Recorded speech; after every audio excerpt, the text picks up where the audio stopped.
Yes, people, what's going on? Welcome back to the channel. Welcome back to Saeed TV. We are live with the Mandem talk, man. Listen, it's a day later because we had the game yesterday, man. So big up to everyone who's locked in. Smash a like on the video. You know, we just went past 100 likes. Let's get to 200 ASAP, man. And yeah, we're with the Mandem. We got Rants in the building. Rants, what are you telling me, dog? All good, my G. All my good. All good. Big up the Mandem, man. And big up the chat as well, man. This is gonna be a good show, man. Come on, man. Come on. We got Rhino in the building. Rhino, what are you saying, man? Hojlund bag yesterday, man. We're moving. Tell him. Yeah, man. Trust me, man. We're gonna talk, man. But yeah, make sure you lot are smashing the likes. Big up the Mandem as always. It's always love. Come on, man. Big up. Then man, I'm trying to say Marcel only comes after we win. But listen, the season is ending. I'm gonna let Marcel slide, man. The season is ending for all of that nonsense, yeah. Well, big up Marcel each and every time. I seen you on the weekend at Arsenal, man. Hope you're blessed. What are you telling me? Yeah, I'm good, family, man. Big up to everyone as well, the Mandem, man. It's been a little while, but I'm always here. How many weeks I've been here? It's just me by myself talking about everyone. So come on, man. I'm not going to let that one slide, but big up to everyone, man. It's like I said, like Rance was saying, man, it's going to be a great conversation today anyway, regardless, man. Come on, man. Big up. We got Moose in the building. Resell, new hub. I see you there, man. What are you telling me, bro? I'm here, man. I'm in the building. What you say, man? It's been a minute. Yeah, man. It's been a minute, man. We got a lot to discuss, man. Ten Hag, Ineos 50-50 on Eric Ten Hag. That's the latest reports. Rashford situation yesterday before the training. And also Amrabat, man. You know what I mean? There's a lot of talk on Amrabat whether United will, go and maybe sign him for 21 million. That's his release clause, apparently, or what Fiorentina want. And just in general, man, big summer ahead, man. So big up to everyone who's locked in. Smash a like on the video. But yeah, I want to start with the Rashford situation, yeah, because this happened before the game, yeah, yesterday, innit? And basically there was a fan, yeah, it was just basically, I don't know what he said, by the way. A lot of people have had a lot of assumptions as to what he said, but really nobody knows, innit? So everyone's just called him a fake fan and he's a toxic fan, but really nobody knows what he said. Falando aqui com Rashford, don't listen to him. Caraca, rapaziada. Rashford, vai falar pro torcedor aqui, se liga. Caramba, esquentou a chapa aqui. A chapa esquentou aqui, se liga. Discussão aí, olha lá. A chapa esquentou, fica pertinho do campo, a pressão.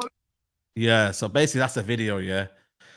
I start with you, Rance, yeah. Like we don't know what was said, bro. I couldn't really hear that. Yeah, nobody knows what he said in it, but the social media, you know what it's like, innit?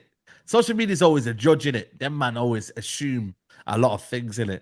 Like, there's a full video where that one starts in the middle. All right, send me the video then. Send me the video. But yeah, man, my thing is, yeah, I feel like for me, don't get me wrong, if Rashford's got something to say back then, for me, cool, innit? But at the same time, this is what's going to happen in football games, regardless. If people have not been to football games, yeah, there's always abuse in players, and it happens all the time. Whether fans mean it, whether fans don't mean it, it happens in football. Doesn't make it right, but it happens in football, innit? And if every player reacts to abuse in the ground, you ain't ever gonna make it as a footballer. This is the reality, yeah, people. The reality is the reality. You ain't gonna ever make it. Ronaldo, he was getting cussed by his own Real Madrid players. You remember in the Real Madrid stadium, and then he scored a hat trick after. You know what I mean, bro? So where do you look at it there, Rance, in terms of like Rashford? Should he have reacted to it? Like, what are you saying about that, man? Just in general. Hey, bro, I'm not the right guy to ask, bro. You already know. You know them ones there. I don't have a problem with it, bro. Like, I don't have a problem with it. If a man says something to me, I'm saying something back, bro. I don't care. Simple. And the reason why I'll say that is because you don't have the right as a football fan to go to the game, yeah, and just be abusing players. Like, you don't have the right to do that, bro. I don't think so. Do you know what I'm saying? Like, I don't think you have the right to just be abusing them, bro. I don't believe in that. It's the same thing I say on social media as well, bro. Don't leave anything in my comment section that you wouldn't say to my face. Do you know what I'm saying? Because the way it is, yeah, the way I exercise my right, yeah, whether I like or don't like something, as I don't watch it.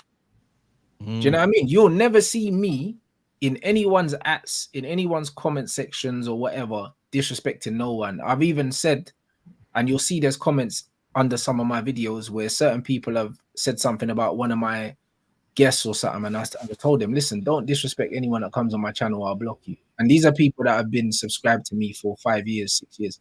Because you can see how long someone subscribed. Like, man, don't take that kind of disrespect. You can have your opinion on a player, an opinion on someone and that, but as soon as you start disrespecting Rashford in the crowd, yeah, he's got a right to go up to you and say, oh, yeah, all right, cool, what now? Because, bro, like, why do you need to? He called man's name. Have you heard it? So as soon as you call my name and you start talking spicy, I'm coming over there now. Because bro, it didn't need to be that. It didn't need to be that. Don't call man's name, bro. Do you know what I mean? I would have liked if he walked right up to my man and looked him in the eye, bro, and see if he kept the same energy. I'm not on half turning and half kind of talking. More Pogba style. Yeah, bro. I'll walk straight up to my man and say, yeah, all right, cool, you want to talk? You got my attention. What are we talking about now? What are we talking about now? Do you know what I'm saying? Because, bro, that's what I'm on. I'll be real. Yeah. Like, I got my opinions on all of these players.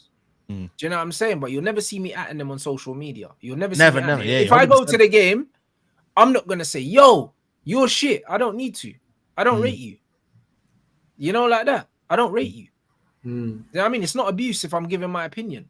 It's not abuse. Abuse is when you're calling, shouting, man, and saying, yo, you're shit. Bro, no need for that.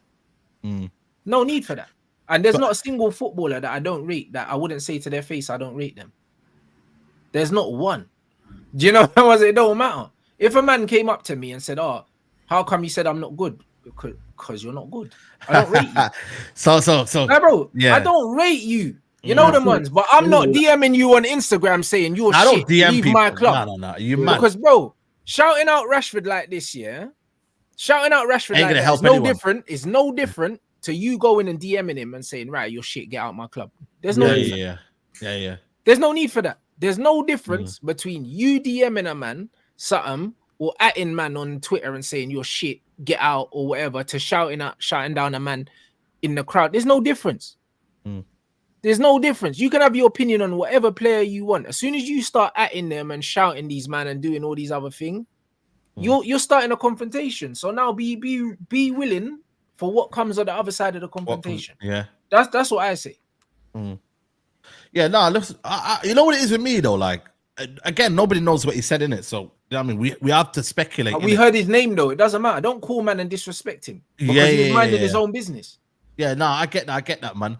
But my thing is, I don't understand the point of you abusing a man while he's training anyway, man. Like, man, ain't even on the pitch, bro. Why are you abusing the guy? Yeah, man's he's not even on the football pitch. You know what I mean, bro? And man, like, if he's on the football pitch, and you paid your money. Not saying it's right, but there's a lot of people in the stadium that will say, you fucking this. Like, bro, it happens. You know what I mean, bro? It happens naturally because you've done something wrong, innit? You get me? Like, saying that he don't track back. The biggest one with Rashford, is when he doesn't track back. Oh, my God. Marcel will know, Bro, the amount of abuse Rashford gets here, you fucking lazy twat, you. Broski, it's relentless, bro. Yeah, but bro, I don't even have a problem with that. I don't have a problem with that. I don't have a problem with fans telling Rashford, yo, track back. But cool. But bro, don't be chatting shit for the sake of chatting shit. You know, that don't make no sense. Like, he's warming up and you're starting some confrontation thing. If you don't think he's putting in enough effort, say that. Because it's criticism. You're allowed to criticize, man. You're allowed to do that. Yeah, there's a time and place for everything, though, man. I feel like within stadia, there's ways to applaud a crowd, a team, and there's ways to show your discontent for a team by booing. Booing is known universal. You don't like a man, you boo him, and it's not personal. It's not calling names. It's not saying this. It's not. You just boo a man, and a man's in the stadium say, you know what, they're not feeling me today, and I feel like it's enough. You don't have to go above and beyond and do things that. You start to, like, say, call a man's name out or say, I don't know. I just feel like there's places, and if you want to be constructive in your criticism and go into detail, then go on platforms like this, innit?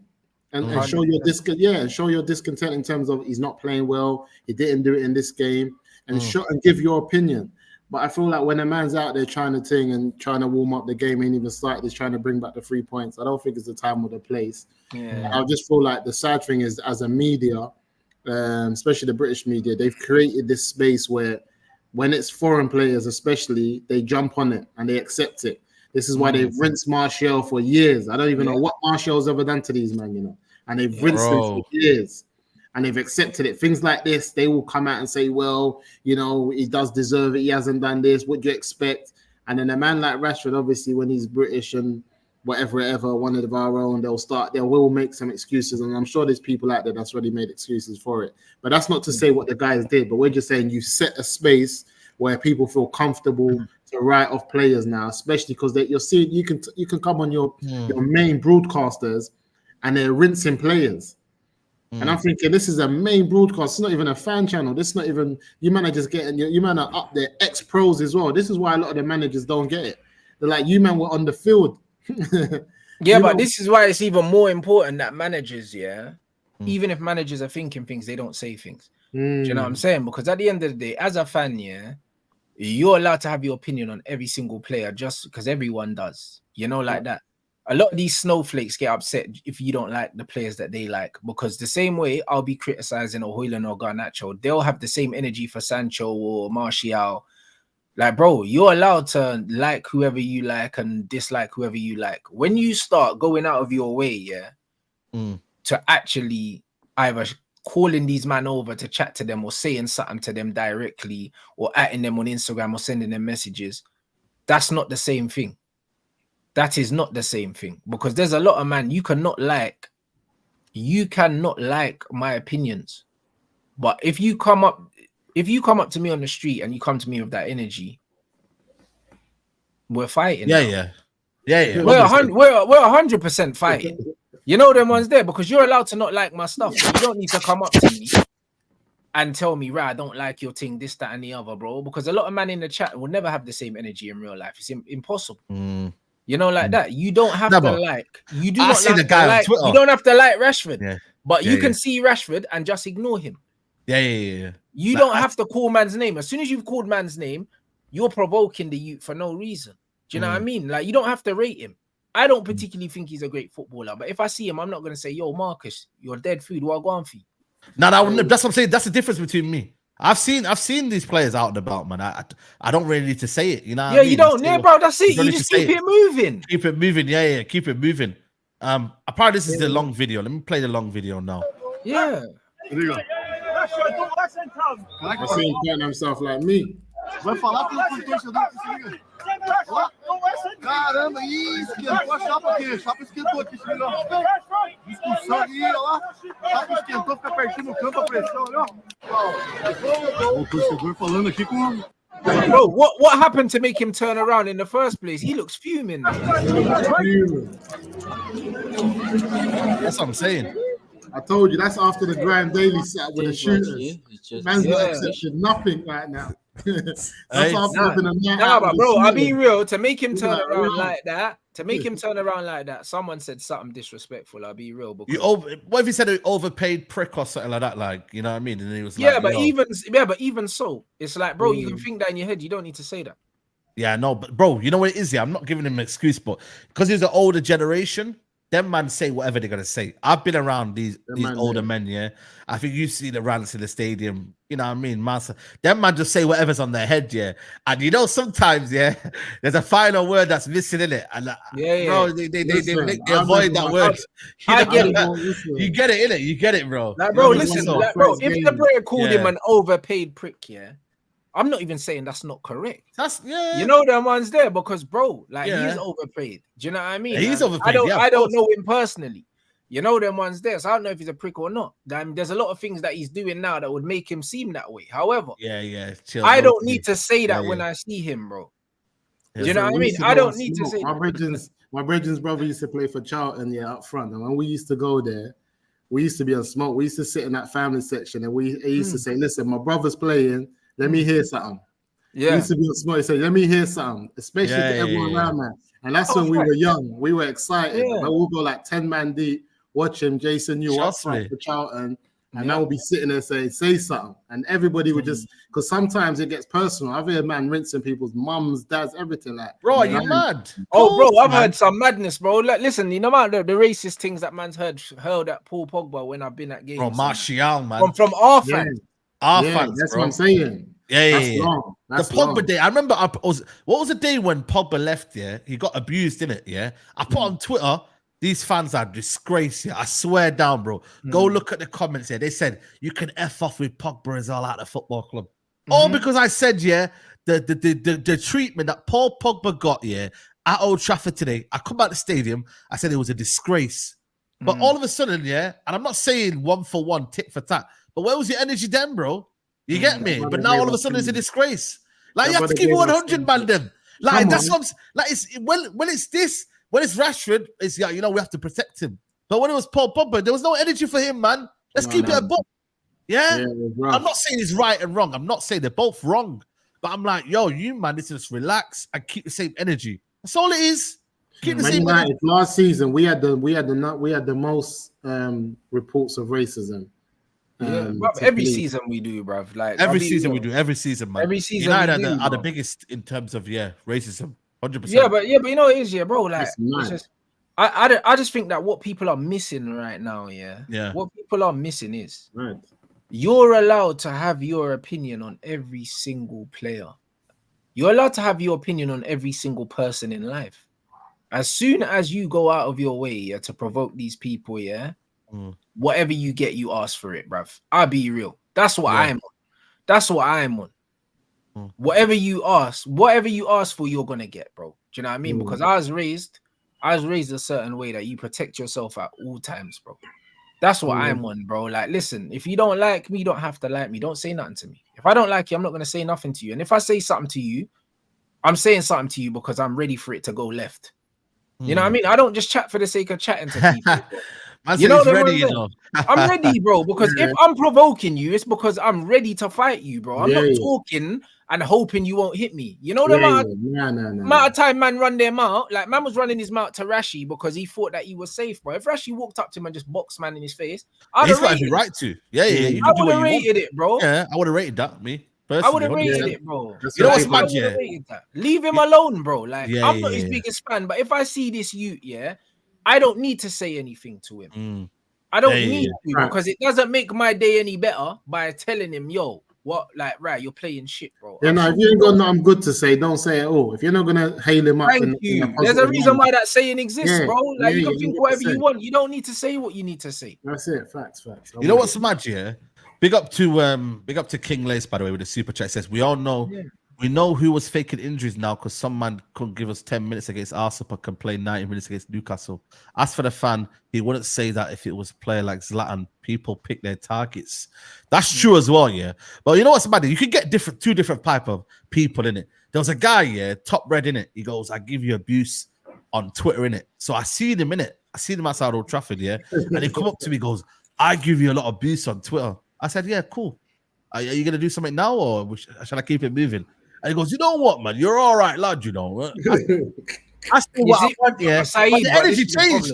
When he seen me, the energy changed. I said, why were you chatting shit? You know, I was proven right. But Saeed, but this is the problem with a lot of these man. They do a lot of talking online, bro. But the thing is, they ain't got that energy in real life. And if they do have that energy in real life, it's because they haven't been slapped before, bro.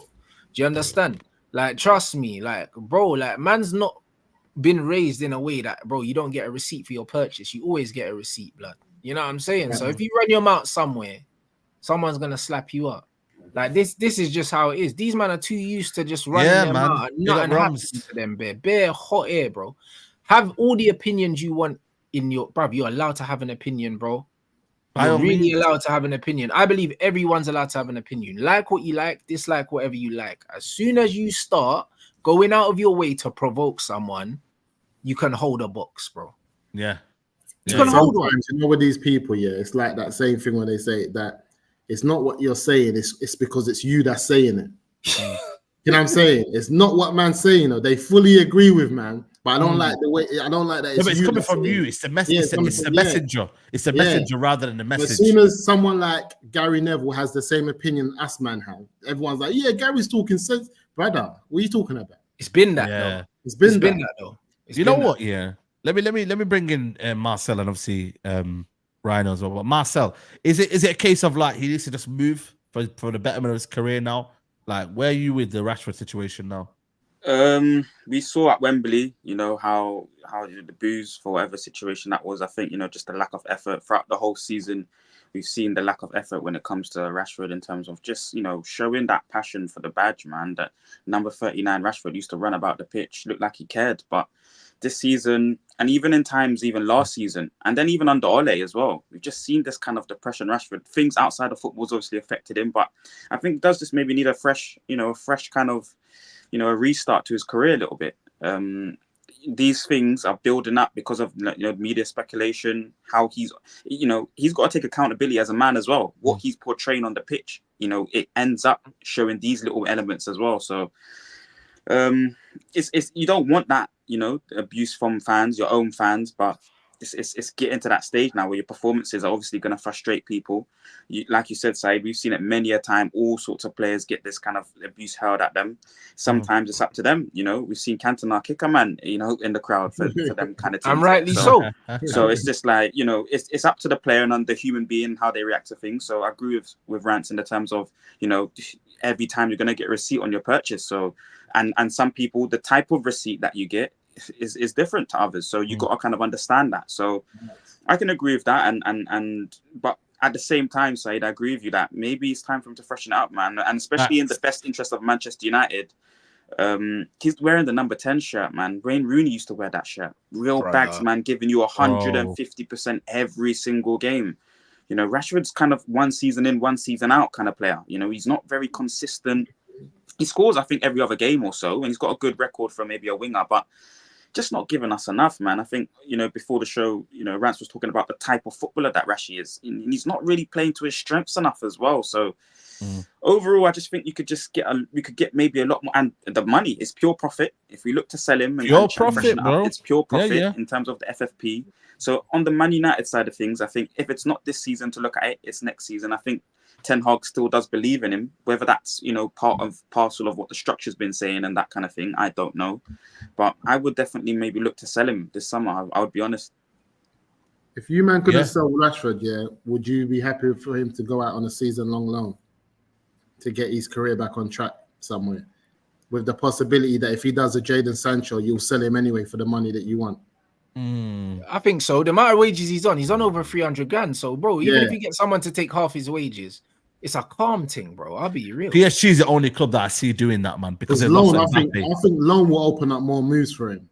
Yeah, and also he's just signed a long contract, so maybe selling someone that's just signed a 4-year deal maybe isn't. Trust me, man. I'm on this kind of vibe, man. Get him gone, because my thing is, I've seen better players like Coutinho's, and I've seen Real Madrid and Barca loan some absolute ballers. Of course. And then, Man United and stuff, we end up saying, but he's this, he's that. What is he, brother? Because you know what it is, bro? He's a player who hasn't had a good season. He's a player that we've all admitted he's had in and out of form seasons. He's not in a good mental space either. Yeah, he's not in a good mental space. We're all agreeing that he needs something different. If a club says, cool, we'll take Rashford on loan, we'll give you 10 million for the season-long loan, and we'll pay 200 bags of his wages, what are we doing here? It's difficult. It will save us money. I hear Musa. It will save us money for sure for first season, and then you get some money back as well. Incorporate some of the. And if he performs, he's put himself in the window to say that he can do it. That's where Ineos need to come in. This is where Ineos need to say, if he performs, we get more for him next season than we do this season. That's what I'm saying.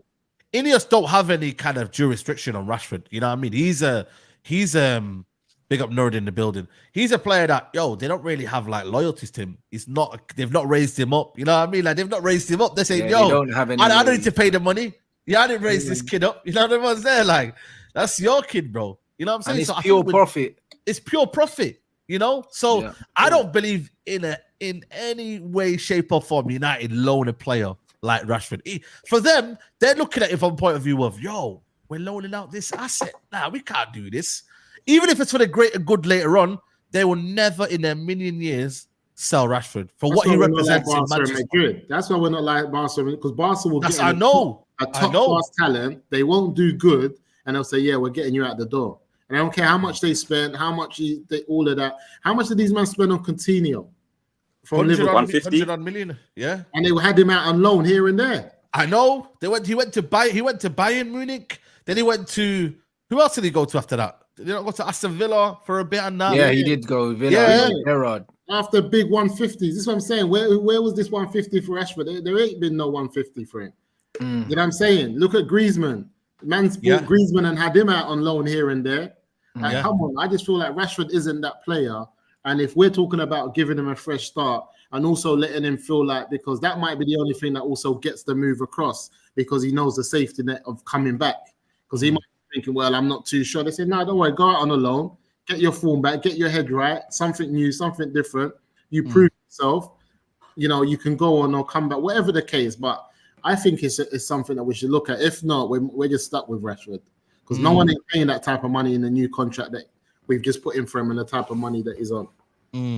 Big up Killis. Pogba Martial got lots of abuse. I remember how some fans turned on Martial after Ralph Ragnick's comments. Martial hit back. Also, Lucas a racist. Yeah, trust me, that Lucas, man. He needs to get banned from press conferences. He's been saying some madness. Bro, I swear, he's the kind of man that, No, but I'll pull him up on the main road. I'll pull him up on main road. Yeah, 100. But if I pull him up on the main road, that's because I want him to say something to me. Yeah, that man's not just saying it for the sake of saying it, bro. Like he said to Flex. What did he say to Flex? He said something about Flex, you know, in a press conference as well. He called him like an ordinary fan or something like that.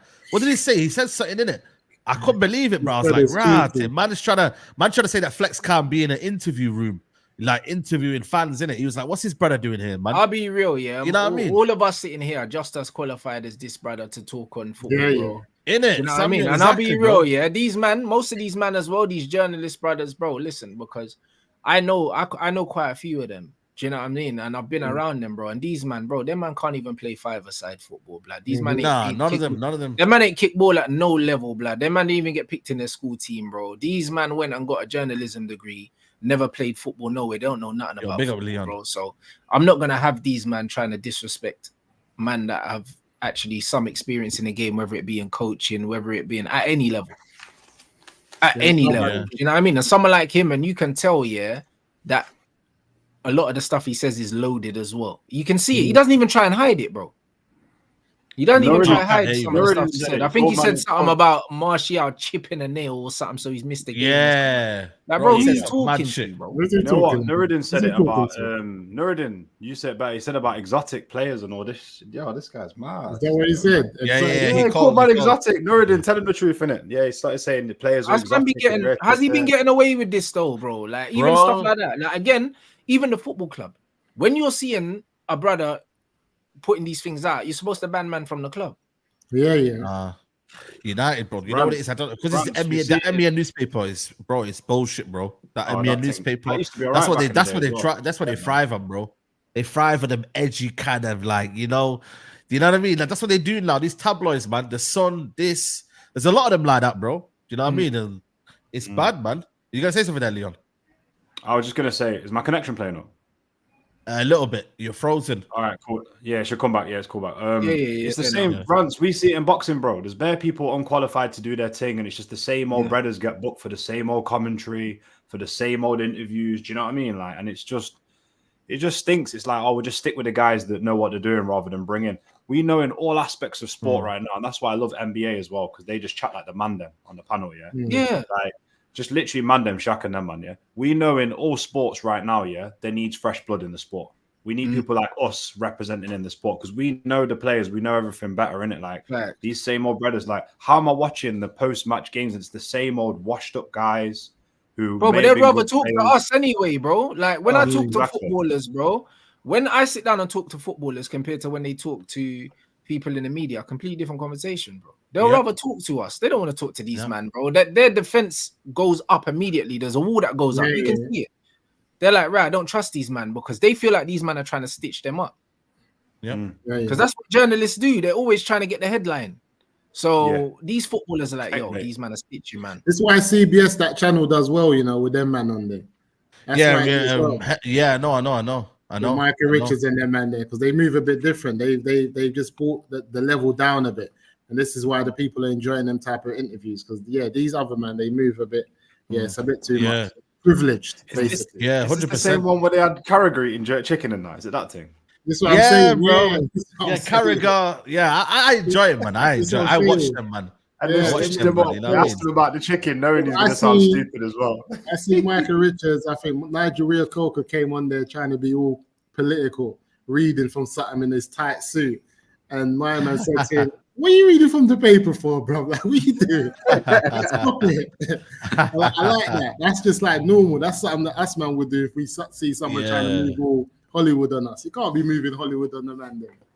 You man clocked the Saudi thing as well now. They've trucked all the Mandem, all the band Mandem, that brother that married his gal's brethren and all that. They've dashed them all on that. Keys on them, man. Yeah, they've dashed them on in the. Yeah, they've been on BN for a minute. They're in Qatar though. They're not in Saudi. They're in Qatar. Yeah, they're in Qatar, bro. They're getting paid big money still. Big money, bro. Keys and Gray on big money over there. They got big budgets in Qatar. I told the man they got budgets over there, and they got budgets for the man. They're not talking. They need to talk to us, man. They need to talk to us. See them doing an all-day stream, and that Kieran guy's holding onto the table because he's that tired. He's that overweight, and that man just leaning on the table like, yo, been here for about 10 hours by the beach and that. You know what I mean? It's mad.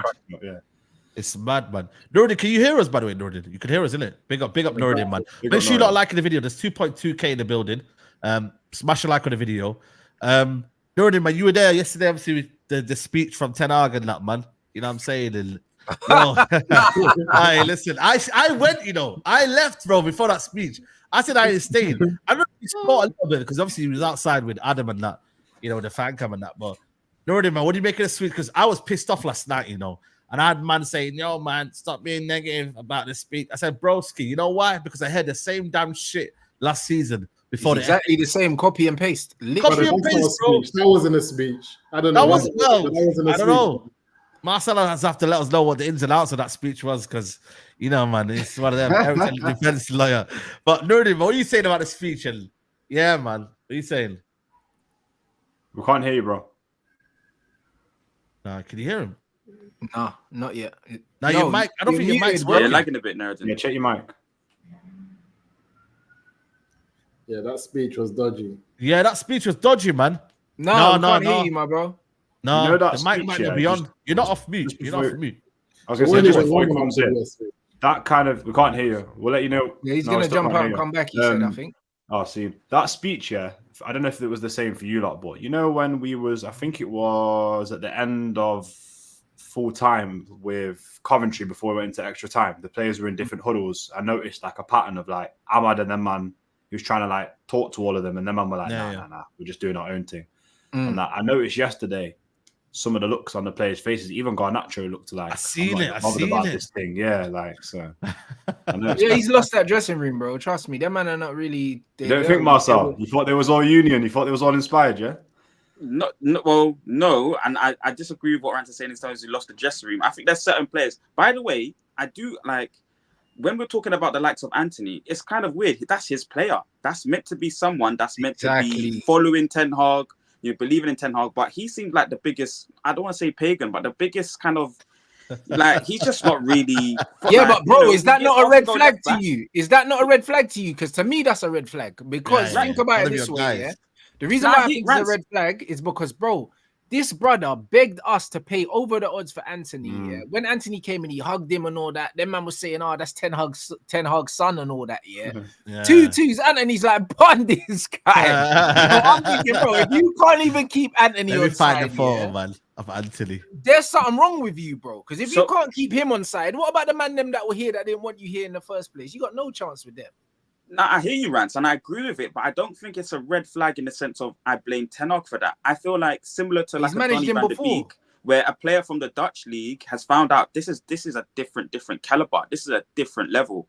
And just he's not been able to adapt to it. He's got situations. Anthony's one's a bit different as well because Ten Hag has backed him publicly, but he's got issues outside of football as well that he's had to deal with throughout the season. It's been a difficult season, but we can just see his quality, especially compared to the likes of Amad. It's just chalk and cheese. Like, it's just there's no way he's on that level. I don't think and he's crumbling a little bit, I think, Rants, under that pressure, Anthony as a whole. And then there's times where obviously he's been told to go left back. This is meant to be your manager that's giving you this opportunity, brought you through, like you're saying, Rants, and he's just not really. Your manager shouldn't be doing I'm not liking that all the to you, talking back and all the kind of complaining. He's just not the model Yeah, footballer. but, the right but footballer how for come our he level, can't our manage club. his own player, bro? Why is that not a red flag to you? Because, bro, he should know Anthony's temperament. He should know the best way to get the best out of Anthony. If he wants Anthony to play left back, this is a conversation that he needs to have with Anthony. Because at the end of the day, man management is one of, if not the most important thing, easily a coach. yeah, And it's one of them ones where, bro, he's brought in Anthony, and he's thrown Anthony under the bus many times, because the way I'm looking at Ten Hag, is that whenever a player is doing something that makes him look good, he's their best mate. And then as soon as not, then they're disposable.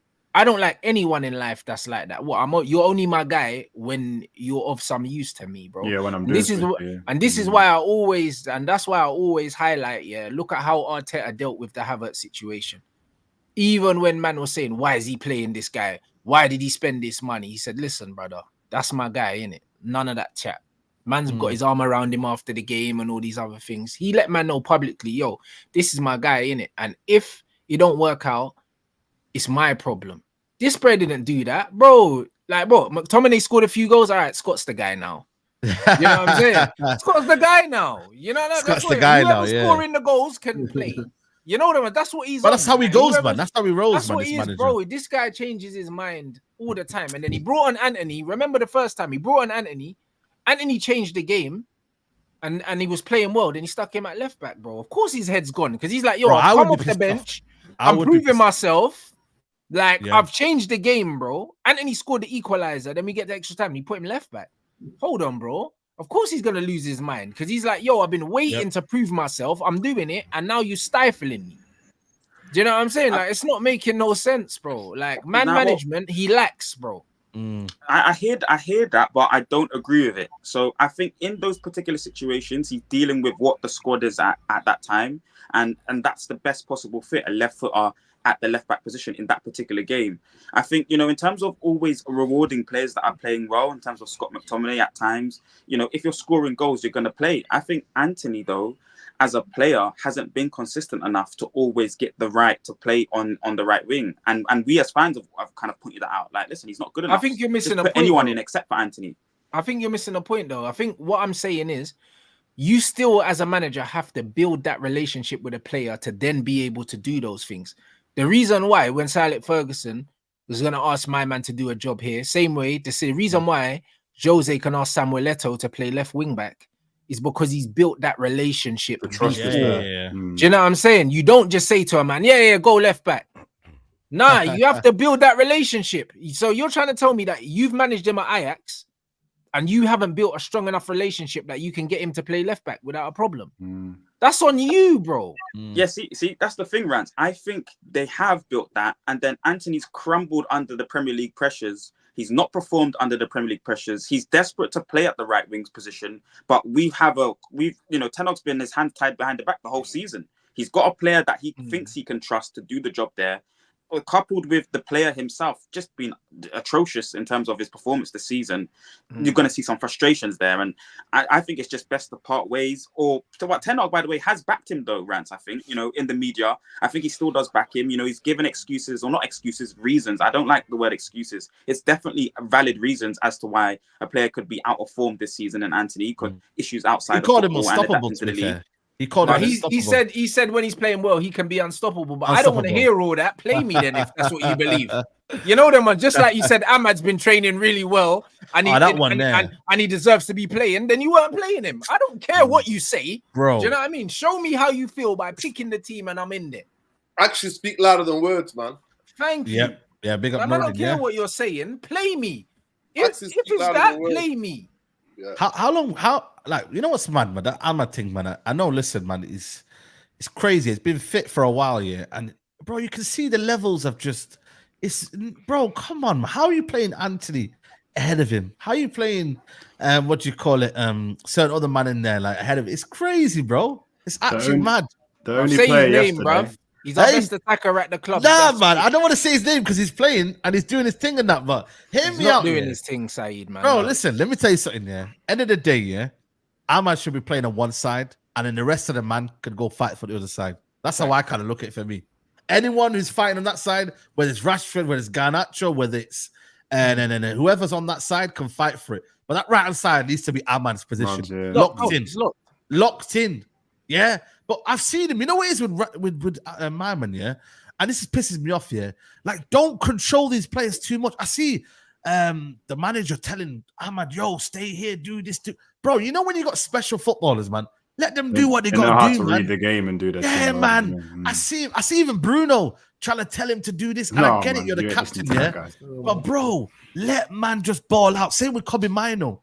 Let him ball out. Stop micromanaging them. No, but it's the optics, Saeed. He has to be seen to be managing these players when in reality they don't need his instructions, bro. But that's what it's the Instagram generation now. It's just like these players doing huddles on the pitch. I can't stand it. Like that's what the dressing room is. Man. Like, why are we doing huddles on pitches for Instagram and for the cameras? Like, bro, like we've spoken in the dressing room. Why do we need to then speak again on the pitch, bro? It's performative.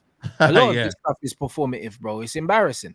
I'm the only one yesterday who's happy to work it into the box, which we've been craving all season. You see the way he just jinks him through, man, and do you know what I mean? And wants to play in tight spaces and that. So, man. In reality, Saeed's right, man. Amad should be. I wouldn't even say fixed on the right. Like I think he should definitely be his number one position. But he can play in the team. Well. When you pick your attackers, he should be the first name that you put on. And even if he needs to do a job on the left and in the middle, 100%. In certain games, he can do that. He's proved his quality in it. Even the way he strikes a ball. Bro, that goal, bro, that's how to put your laces through a ball, bro. That's how to strike a football, bro. That was a clean strike as well. You know, it wasn't one of them hit and hope kind of. He meant to strike it like that. You know the ones there. You know when you he put his leg through that, but with accuracy as well. But this is what I've been telling people. You don't need to hit the corners, bro. If you strike the ball cleanly, that went through the keeper. Like it wasn't in the corner, bro. Like it was just off center. Are you mad? Yeah. Is man mad? Listen, there's certain instincts. There's certain instincts of footballers. And I always said about Amad, I remember the first time I cleaned him for a United shirt on, and it was the AC Milan game. The man scored one of the most spectacular headers I've ever seen in my life. Man on the run and does this like that. Was his first game, I swear. How? On the Ollie. On the Ollie. So this idea that, he couldn't do it. And then I was like, sending him to Rangers, ain't it, man? Send him to the Championship. And I said that, and it's like, I know before the club does these stupid things. Like the Championship is one of the most competitive leagues in world football. Every 3 days you're playing a game, and the table can go. You can go from like 14, literally, to the playoffs. Like in 7 games. Like it is mad. So this idea, and you know what? You got to big up Tony Mowbray, right? Tony Mowbray at Sunderland is the coach. He likes to play good football, but he's a coach. And that Sunderland team, they absolutely. And the thing about Amad is that his variation of the positions which he can play. He can play on the left-hand side. He can come and play as a number 10. He's got this version where he can move, and at times the intelligence to know what position to be. And a certain footballers, we all watch football. The best footballers make it so they've got loads of time on the ball. Yeah. And that's because why? Because they've got technique. They have technical ability. But what the Championship has taught in is to how to be physical as well. And this idea that people have to shake him, they have to foul him to get him off the ball. But the way he just comes in with his left foot, and the difference between him and Anthony, oh my God. It's night and day, man. It's night and day, bro. Like on the eyes, like on shape, it's just. But you know, look at the way he draws in fouls, though. You see the one where he went past a few players, and then, bro, they had 3-4 man had to pull him down, you know, because they know he's not. You know, the thing is about Amad, they know he's not gonna just lose the ball, because you see with Anthony, the ball can be a bit loose, innit? You know, it's not very he hasn't got that close control dribbling. Whereas with Amad, he has got that, so he's not gonna lose the ball. It's just whether you can get the ball off him or you can drag him down, and they couldn't do that, bro. And one thing about him as well is, the main thing about it is, he always wants to do the give and go. Him and Kobe, give and go.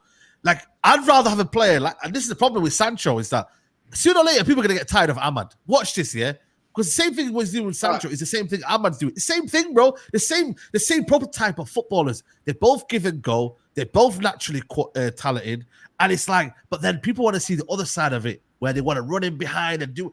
They're not that sort of footballers. So what United fans need to do in their head is, you know what? I know what these guys are. Like you have to. If you don't do that, everyone's gonna have a misconception that, man, this guy don't run enough, man. Bro, they're not runners, man. Get it in your head. But that's on the coach, though. Yeah, I was going to say, this is why our system's flawed as well, because you're not playing compliments with compliments at all.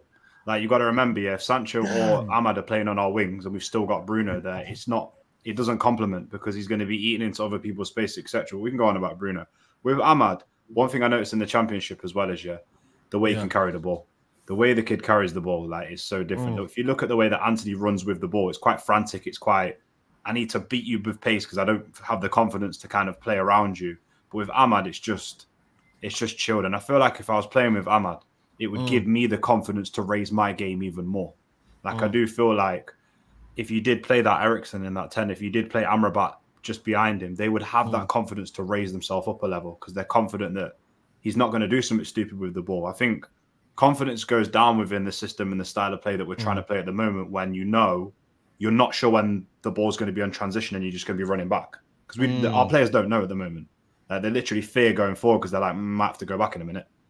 Do you know what I mean? Yeah. So no, 100%. Them man will ball out, man. But what the madness is, is the manager has stumbled on Diallo in the last 2 games. Not that he doesn't know he's got him there. Facts. He doesn't want him here. That he's playing because Erik ten Hag is like, this was my plan to get you in last couple games of the season. You're going to be playing, and then you're going to be playing in the fight. No, brother. It's because no one else is doing it. As soon as he gets his players back to the training field, back to a pre-season, the season will start if he has his own choice with Anthony on the right, Rashford on the left, and my man up front, Hojlund. That's Erik ten Hag. He will bench Diallo. Diallo's not in his first 11. He's not. That's not in his plans, and I don't think people understand that. This because Diallo's been ready to play. There's been so many games that he could have saved the manager, or at least put in a better performance before these last 2 games. Erik ten Hag has chosen not to play him. He's chosen not to do that, and now he's playing him out of a necessity, not because he wants to. Last night in the stadium, all of the like Stretford and singing his name, Amad Diallo, like that's what they were singing, and I'm like, finally got a song now. You know what? The fans are understanding that actually, regardless whatever position we find ourselves, regardless where we are, this guy wants to play, and he's got hunger and desire. And he wants to play for us as well, bruv. Not like he wants to play. Like he's happy to be at the club, and he wants to play for Manchester United. And this is why even Onana, I'll tell you, man. See the African players that play for Man United. It's not easy to go back to Africa after you're playing games with United. Take it serious over there. It's not a joke thing. So it's not this lackadaisical. You can go back and see family. Man, them in the village are gonna pull you up for these results. You see with that channel, man. You watch that channel. Fan Tribe. You watch Fan Tribe TV. They might get held accountable still. Yo, trust me. It's a serious affair. I said 100 man outside the yard. It's a serious affair. You might not make it out the airport. So these men are going to run. They know what it means. That we need players who understand what it means to play for a team like Man United. Man United is still big in certain parts of the world. A lot of people now are just lackadaisical. I'm at Old Trafford. I'm playing for Man United. Nah, brother. This is a serious affair that we're dealing with. You know what? I can say the same about Amrabat. Like I keep saying, give him a chance. Give him a run. This is how I test footballers, right? And people have different, but in terms of how you judge a footballer, if this footballer 7 to 8 games, even more than that, Norridin. Even more than that. When the person's guaranteed 90 minutes after 90 minutes, well, after 4 games, did you see his interview, Norridin? Did you see his interview? That's when you get match fit. But the idea that you were putting my guy on left back and all of this kind of foolishness, right? And then I see the difference because I see a bit of bite. But to me, what I have to pull up, the reason why Ten Hag has to go for me personally, right? Is that he showed me, he frauded me all season and said, you know what? I'm playing Sahara Desert football, innit? You know what I mean? Gaps everywhere. You know what I mean? Everybody's chasing the water, innit? On the Sahara, when you got a mirage. Everybody's chasing the water. The water came to Old Trafford, innit? Like, hold tight, Old Trafford Falls. That's a new nickname for it. Right, after we got stuck in there, man. It's how you tell you guys. we got stuck in the rain, man. Like the storm, thunder, lightning, bro. It was bad, man. You know what killed me? Saeed was saying some brother was washing in the thing or something. He said, "Look, there's a guy down there washing." The guy was having a shower, man. Water. Some guy was having a shower through it. There was a man. Bro, they brought on them scuba diving stuff yesterday, man. There was a couple of fans on there. Yeah, you know the things that you basically go to scuba dive and like. Oh, the wetsuits. Yeah, I see the bear come with the wetsuit and the flippers. I seen it still. Yeah, man, he came in with the flippers and the wetsuit, man. You know what I mean? Yeah, but the point I wanted to make is this, right, about Amrabat, right? Once you play a bit more compact, and to me, the reason why I'm adding to that is because he frauded us with even worse tactics than you know, when you're like 5 years old, like you play football, everybody chases the ball, and usually you get those type of coaches with a big ball, and you can't even kick the ball properly, but you all chase the ball, and everybody runs after the ball. That's the type of football we play. But against Arsenal, and specifically last night in the first half, we played compact. At times when we're in possession, we pushed up to the halfway line with Casemiro and Evans, right? Because the team was closer together, right? Second half, it went a bit astray, right? Newcastle came out and actually caused in a transition a couple of times. But you already know you can play this. Now, if he's played all season, despite the injuries, you played more compact football, you will not be happy at me. I'll be on my side. I'll be like, yo, listen, this is what he has to do at this moment in time. But the fact that he showed us, and especially in the Champions League, showed us this basketballification of football where we didn't have to be. That, to me, I find... it's like the insult to the intelligence of the fans. Yeah, no. Things that we've only watched football, and none of us ever played football. We never played to those heights, but you don't. I go and watch Sunday League. When I play Sunday League, people, anytime 2 of us or 3 of us or 2 of us in midfield, further a bit forward, the manager goes, get back. Positioning. Get back in position, everything. Yeah. Facts. Positioning is and when that's played, when you got a midfield line, you got a defense line and the attack line that not too far apart. You can connect, you can't play. But not when one of these the attack 6 of you up there and then you're all running, turning into 800-meter runners. Yeah. It's true. My bro, that's what I was saying. That's what I was saying yesterday, because loads of people were going on like all of a sudden, like loads of people flip-flopping on Amrabat. I was like, bro, you need to understand that the reason why Amrabat's had 2 good performances is because the gap that was in midfield has been closed. It's not just because he's playing out of his skin. It's because we're playing the way we played last season with a double pivot, and the single pivot with the gap has been closed. We're not pushing that high up to press no more, and Amrabat is just being allowed to play in the position he normally plays. If we played the same formation we played last season, the 4-2-3-1, and we played Amrabat next to Cass instead of Eriksen, we would have been fine. We'd be in top 4 now. Yeah, we wouldn't be conceding goals. Like, it doesn't matter who's in the back line. If you got Amrabat and Cass in front of that defense, you're cool, bro. Like, that's it. That's getting locked off. That's all that's happening. You know the other thing, Rams, we would have actually built some confidence within the team as well, because that would have been your base. Because last season we built the confidence off the fact that we weren't conceding many, and we could have just thinking. I think with adding on to what Nuruddin was saying as well, when you don't, it's so hard to understand.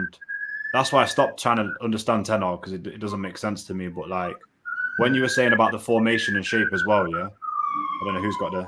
South London, man. What's happening in South London? It's always something good in South London, man. Man, not nervous then, boom, door off. When Ten Hag talks about trying to apply what he does a lot of the time on the pitch through match rhythm, that's one of the things he spoke about quite a bit. And that's why we're confused about what happens on the training ground. And it's like, if you're not going to hold a shape like what Nuruddin's saying, to add to it, it's like, you need to play the right players in the right position so you build that confidence within the system. So even if Amrabat is not playing, another person that comes in that position knows, right, I drop back there and that. But because he's changed the pieces of the puzzle so many times, there's no real clear, if I'm in that position, what do I do? Do you know what I mean? And it's like, even playing McTominay consistently, in the 8 and the 6, bro, he looked good up front, man. I can't lie. Up front, I was like, yo, we got a new striker.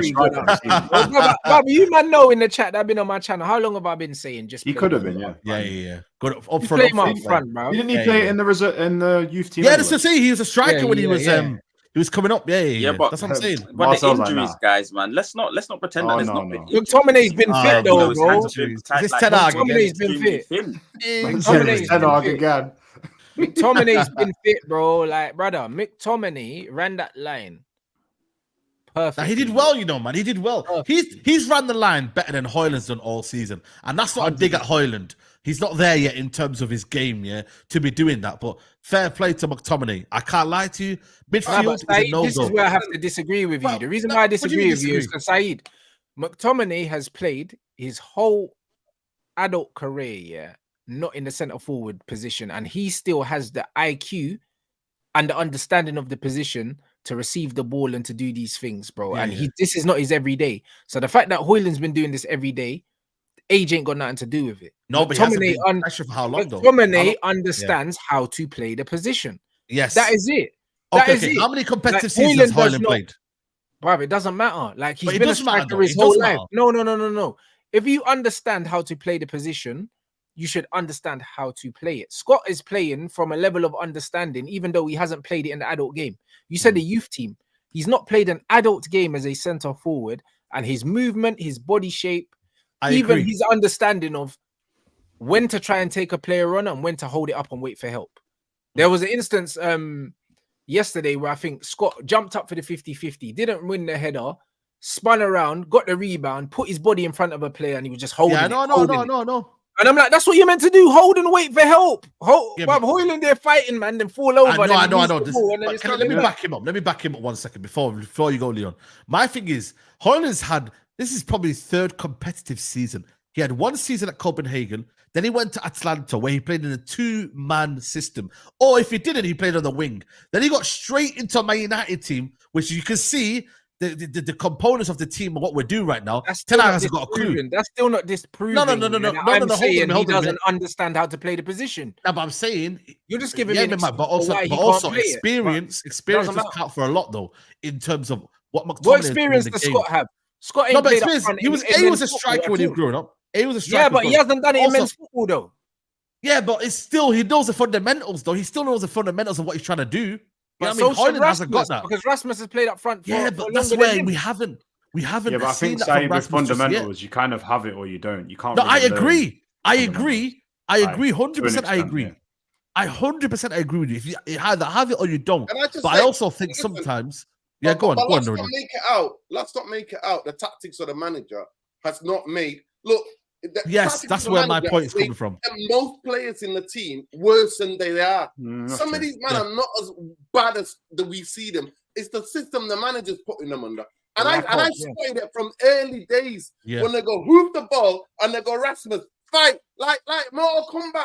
Honestly, and when he came on, he did. To be fair, he wasn't fighting with defenders. He stayed up on it, and the fact that to me, when you're more fatigued, you make the worst decisions on the football pitch. He's been played to death, and that's why when I went to the stadium walking around, I saw the team, was like, yes, he's on the bench. That's what he needs to come on in certain games. He needs to watch sometimes and see somebody else playing there. So it's about the coaching. You've just been played to death, and the fundamentals are not being done with him to say, this is how we're going to move. This is how we're going to play. This is what I want you to do. No, the manager said, get on that pitch and be this Viking, you know what I mean? Or even simplify the game. Even simplify the game, man. Stop the boxing, keep it football. And I saw Andy Cole, Andy Cole on Overlap, innit? And he said, and I'm sure some of them are I'm halfway through that. So Andy Cole basically said, 100. So they asked him, like, what would your advice would you give him? And Andy Cole was like, don't worry about defenders, don't fight them. Just play your football. Play your football. Yeah. Come off them, play your football. Use your strength when you need to, but don't get into this with fighting. And this is the basic stuff. But I am not too much blaming managers because my guys made Varane look like this tactics are made Varane, whatever he's playing, Casemiro, Amrabat. It's the manager. A lot of the players look like, what the hell are they doing? Doesn't play any strength, does it? Yeah. For me, I need a proper coach to get hold of that. One thing I like about Rasmus that I personally believe he's got all of the fundamentals, but every fundamental needs to be improved 40 or 50%. It needs to be improved. And one thing about him is that you can't play him to death. I predicted it on my channel. I said before he got injured, I'm not lying to you, a month and a half before I said, watch him pull a muscle. Because he can see what's happening. To play the same way, nobody telling him, you know what, you get into the channels. Like, you get into the channels, you hold it up here, you come shot, get involved in play. Not just fight, occupy people and fight. Yeah, but Nuruddin, I would say, bro, like, as both a player and a coach, yeah, like, you shouldn't need to be told to do these things. If I'm a coach and I need to tell my centre forward where to occupy players and what space to be in, he's not a centre forward. Because, bro, like, you should instinctively know, yeah, your own game, and you should also understand, yeah, that the strengths of your players. This is what you call football IQ. If I'm playing up front for Man United and Garnacho has the ball, I know that making a run into the box is pointless because he's not crossing it. So I have to make a run where I know that Garnacho is going to see me. So I'm probably going to pull and drop off because Garnacho likes to cut backwards onto his right foot. So I'm going to show on his right foot so he can pass me the ball. If he doesn't pass it, cool. But making runs away from Garnacho doesn't make any sense because he's not going to go past his man and put the ball in the box. You have to use, like, as much as football's a team game, you also need to make selfish decisions as a player. Like, where am I going to get the ball the most? And play there. You don't let the game bypass you. Do you know what I mean? Rooney said the same thing on the same interview. He didn't feel like he was involved in the game if he wasn't getting on the ball. Like, he said that. I know he said that. I remember he saying that. This guy's not doing anything, bro. He don't like I'll it. be real. He doesn't affect the game when he doesn't score, bro. That's a big red flag. Do you think he's naive though, and just listens to 10 hours rather than taking his own initiative? I don't think so. Rand, listen, you also said, but we also know that human beings are different. There are some who have it, like there's certain players, like, you know, like Amad, you know, a lot of the things are instincts and natural talent, yeah? Certain players, we are as human beings, because footballers are just like human, like everybody else. They need information, and then they develop their own game. They need certain basics, fundamentals to be laid down for them, a path to be shown. And if you're not showing these people, then they're going to look lost out there. There are human beings that are, there are ones who get it straight away, know how to be. At times, when I look at him, I think, he played at Atlanta, right? So why not hug? Because we don't even have the system where our wingers go back. Because at times I'm like, you know, you can pull into the right or you can pull into the left. And like, remember that season? I mean, it was lockdown, but you see how Rashford, Greenwood, and Martial, yeah, 1-2 give and go. But our front three is not, man. When you're talking about Rashford, Greenwood, and Martial, for instance, yeah, you've got two thinkers and you've got Marcus Rashford. Do you understand what I'm saying? So Marcus Rashford is still surrounded by creativity and football information and intelligence. The problem is, in attacking areas, attacking football is football IQ and it's very instinctive. It's not rehearsed. So when you're comparing someone like Rasmus Hojlund, I don't want to give my attacking players any information, bro, because they're supposed to be the creators. They're meant to be the artistic ones. That's what they're supposed to be. Same with my number 10. I don't give my number 10 information. All the guys behind them, you can give them information. But the creators, you don't. You give creatives freedom to create. You let artists paint their own picture, bro. You don't tell them how to do their job. If you're a striker and you don't know how to manufacture space and create separation and get chances, you're in the wrong, bruv. Go play a different position, bro. Like, do you know what I'm saying? I don't know any striker in the history of the game, that's come out and said, oh, the manager micromanaged me into getting on the end of stuff, bro. Like, no one had to tell Alan Shearer where to be. No one needed to tell Suarez where to be. No one needed to tell Aguero where to be or Henry. Do you think Wenger was telling Henry where to be? He wasn't. Do you know what I'm saying? Like, if you've got it, you've got it. If you don't have it, you don't have it. Ahmad has it. Do you know what I'm saying? Like, no one's coaching Ahmad to do what he's doing, bro. When man is saying Garnacho ain't got it, he needs coaching. No, he just don't have it. Because players like Elise, players like Cole Palmer, you don't need to coach these man. They have it. Do you know what it is, Rance? Yeah, the reason why I've been quiet, it's not even to do with Rashford. I'm just tired of the mess at this club, innit? This club is in a serious mess. Like, we're having all this Rashford noise, we're having all of this. There's so much noise and mess around this club, innit? And I just can't wait for a change, and I can't wait for the culture and all this toxicness to change, where we can be in a position where, you know, you don't hear all this nonsense. You just see it on the pitch. You see you know what I mean? I know. But anyway, listen, the system at this club is set up to fail any player.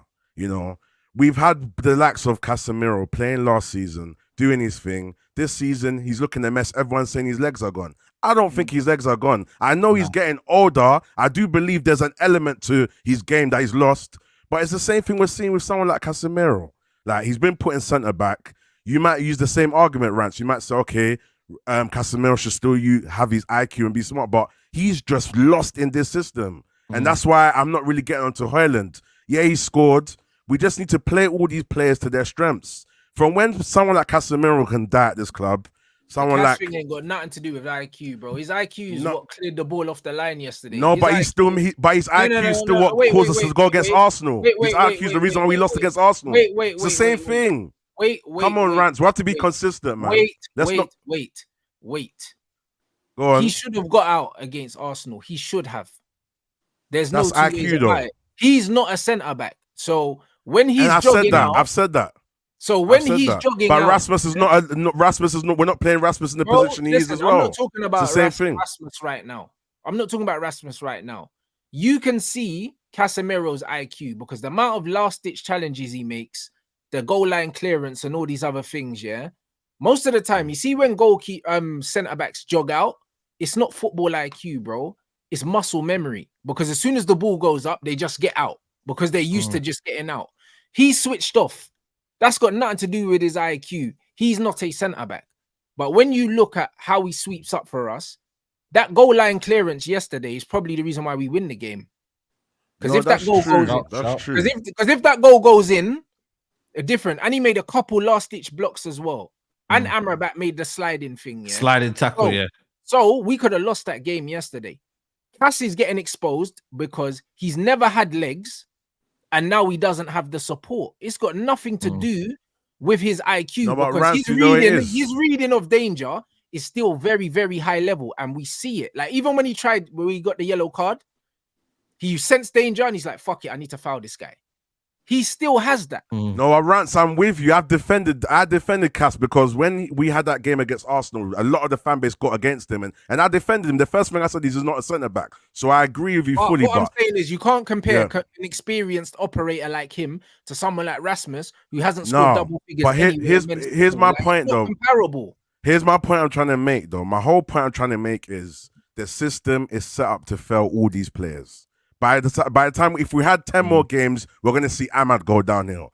We're not in a position. My thing is, people get it misconstrued with this whole Rasmus thing. I'm not defending him blindly, and I'm not blind to see that he's got a lot to work on. It's the writing off thing. That's what it is for me. It's the writing off thing. Last year, 2 seasons ago, no one was talking about Solanke. No one was talking about these Watkins and that like that. Maybe a couple people saw a couple fundamentals. You put these players in the right position, they ball out. Now all the teams want these players. Last season, no one better than Rasmus. Listen, no, but that's what I'm trying to. But it's for me, it's just the system. No one's gonna listen. Rasmus is not a Kobe Mainu level player. He's somebody that needs to work in his IQ. He needs to work in the reading of the game, and he needs to, like you said, use his initiative to play to how he sees the wingers are playing. But my thing at United, there's just no chemistry. There's no consistent chemistry where you can build patterns and routines. None of these players know what they're doing. They're just freestyling. So when you put someone like Rasmus in the position that he's in, yes, he can do a lot better to work on it. But we're not playing to his strengths as a player. Some, like Nuruddin said, some people need that coaching direction. Maybe Ten Hag's coaching is confusing these players as well. Like, a lot of these players just don't know what they're doing. You know what I mean? So that's where I'm at with it. Like, it's just this team is a mess. I agree, but positions matter, bro. Like in football, in attacking areas, I don't give these men no grace, bro, because they don't deserve it, bro. Attacking areas is about it's about freestyling. It is about initiative. It's about reading the game and making decisions. It's instinctive. Like all these other things. Defending is not instinctive. Defending is very much a team structured thing. Attacks are not structured, bro. You get the ball to your best players and they're meant to make things happen. So when I watch Garnacho, for instance, get the ball 1v1 with his fullback 15 times in a game, not put in one good cross, not get past him and not hit the target once, that's on him. That ain't on the coaching. Because the same thing at Chelsea, Cole Palmer gets the ball in the area. He's making shit happen. There's nothing happening on the other side because he's making it happen, bro. When Amad gets the ball, the system's not failing Amad because he's good. But it soon You know will what I'm fail saying? him, though. Same way we're No, seeing no, it with no. Kobe. No, It will soon fail him. Kobe Mino's It a will. midfielder, so it's different. Kobe Mino relies on structure. Attacking players don't rely on structure; they rely on their ability. That's what they are. That's what they rely on, bro. Like Kobe Mino is getting drowned out in the midfield because everything around him's not there. Up front, there's no excuses for that, bro. There's no excuses for your first touch. There's no excuses for not making the right movement. There's no excuses for not being able to play given goals, because we saw Kobe and Amad playing. He was given doing goals. it at the start of the season. Something Kobe killed and Amad it. were playing given goals when yesterday. Rasmus first came to the team, when he first played his debut at Arsenal, the things that we're asking for, he was doing. Even when he was holding up play and passing on, I remember those several times he was holding it on the halfway line, giving the through ball, give and go. We've seen a lot of it. I just think it's been destroyed because of the confusion of the system. A lot of things we're asking Rasmus to do, if you go look back to all the first few games, he was doing it. It's just all just been destroyed for me. And I'm not even protecting this. I'm protecting every player at this club. Like, this system is just flawed. This system's a mess. Mateta, you've seen him under a good coach. Now Mateta's seen, you've seen a much better Mateta. People are saying Mateta's like, you know what I mean? Like, so I just, let me ask Marcel, like, because it comes down to the common denominator, and that's the manager, innit? Like, is it a case of we just get rid of this manager and we start seeing everyone shining? Like, is your manager holding us back, bro? Talk to me, man. Well, definitely not. I definitely disagree with, because I just heard Rana say he's protecting all the players. I think it's the quality of the players that's the issue. I think Rooney can attest to that as well, massively. In terms of when we ask these players to go and win a Premier League, they won't be able to do it. When we ask these players to go and win a Champions League, they won't be able to do it. And at the end of the day, that's what the badge is going to demand at some stage, no matter what the manager is. And that's just been the fact of the matter. And that's why all these GOAT managers, you know, Mourinho, Louis van Gaal, have fell to that problem. You know, at some stage, their system. Yeah, I'm not protecting their quality. Sorry to come. I'm not protecting their quality. I'm just protecting them to a degree where they're in a system that's just going to fail them anyway, regardless of how good or bad they are. I'm not trying to say that they you know what I mean. Well, but yeah, go on. Sorry, I'm not sorry to cut you off. Well, the system, Rhino, the system, it when it had the quality of player, Ajax have been able to brush a Real Madrid side. So I think there's a balance of the two. If you want to put percentage on things, it's always a balance profiles of the two, as well. Profiles, a good system and a good group of players that understand the system. Yeah. So I wouldn't. And then when we look at these players, Rhino, that's light and day part of the issue. Eriksen can't fit this system. Martial plays good. Well, like what Rance is saying, when you go into that forward line, it's about your instincts, your creativity naturally. So, you know, Ten Hag has said that, you know, we would play our best football under Martial, a fit version of him, because he's just such a creative footballer. But, you know, Garnacho's very young. So you're going to see young and naive performances at times. Hojlund, the guy that you're backing, very young. You're going to see young and naive performances at times. You know, we've all said, you know, on the half turn, I think everyone's mentioned about his abilities back to goal as well. And to add to that, because when you said the guy you're backing, it triggers everybody. If you put him in a good system and he fails next year, we can sell him. I'm happy with that. But I just want to see these players put in the best position before I judge them fully. That's all I'm saying. So it's not about defending somebody like. Two things can be correct. Two things can be correct, because I believe with a better system, all of these players look better, but that doesn't improve them as footballers. No, I That's agree. what I've been saying. I agree. It's like when I look at Sterling at City and Sterling at Chelsea. In a system, not in a system. It's the same player. Do you know what I'm saying? So all of these Man United players can be made better by another coach. However, the players that I'm criticizing, I don't believe they're good enough footballers to be at the club, irrespective of the system. I'm not saying we can't get more out of them. I'm not saying that. We can get more out of Hojlund. Did you hear what Rudy said? But fundamentally, just compare him to a 20-year-old or 21-year-old Tony Martial. Is he good enough? Martial was a baller. Martial generation. Well, that's the point. I find that when we compare these players, we're picking up mad ballers. No, you're saying mad ballers. We're not at that level right now. Martial's washed and that. So all I'm saying is, no, I've never said that. He's not even better than the 20-year-old Rashford, bro. No, I don't think Rashford was quality when he came in, though. These are standout players. These are standout players, man. But Rashford isn't that more to give benefit of the doubt for this season? Rashford was never a world beater.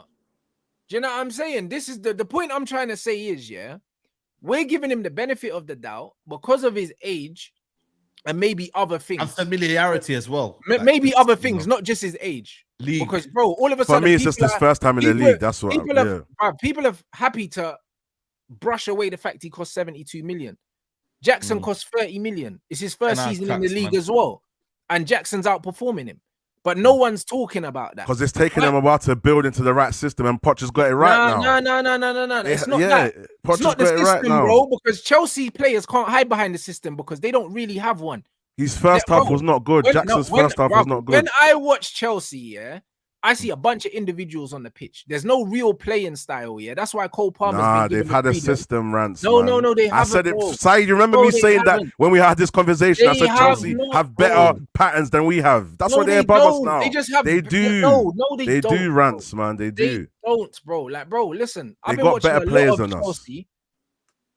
And better chemistry. Players is not the system, bro. Like again, they've got better chemistry. Their players have got better chemistry. Yes, they've got stand-up players like Palmer and stuff that pull out. If they didn't have Palmer, they'd probably be in the mud. But I think they generally have better chemistry together than our players do.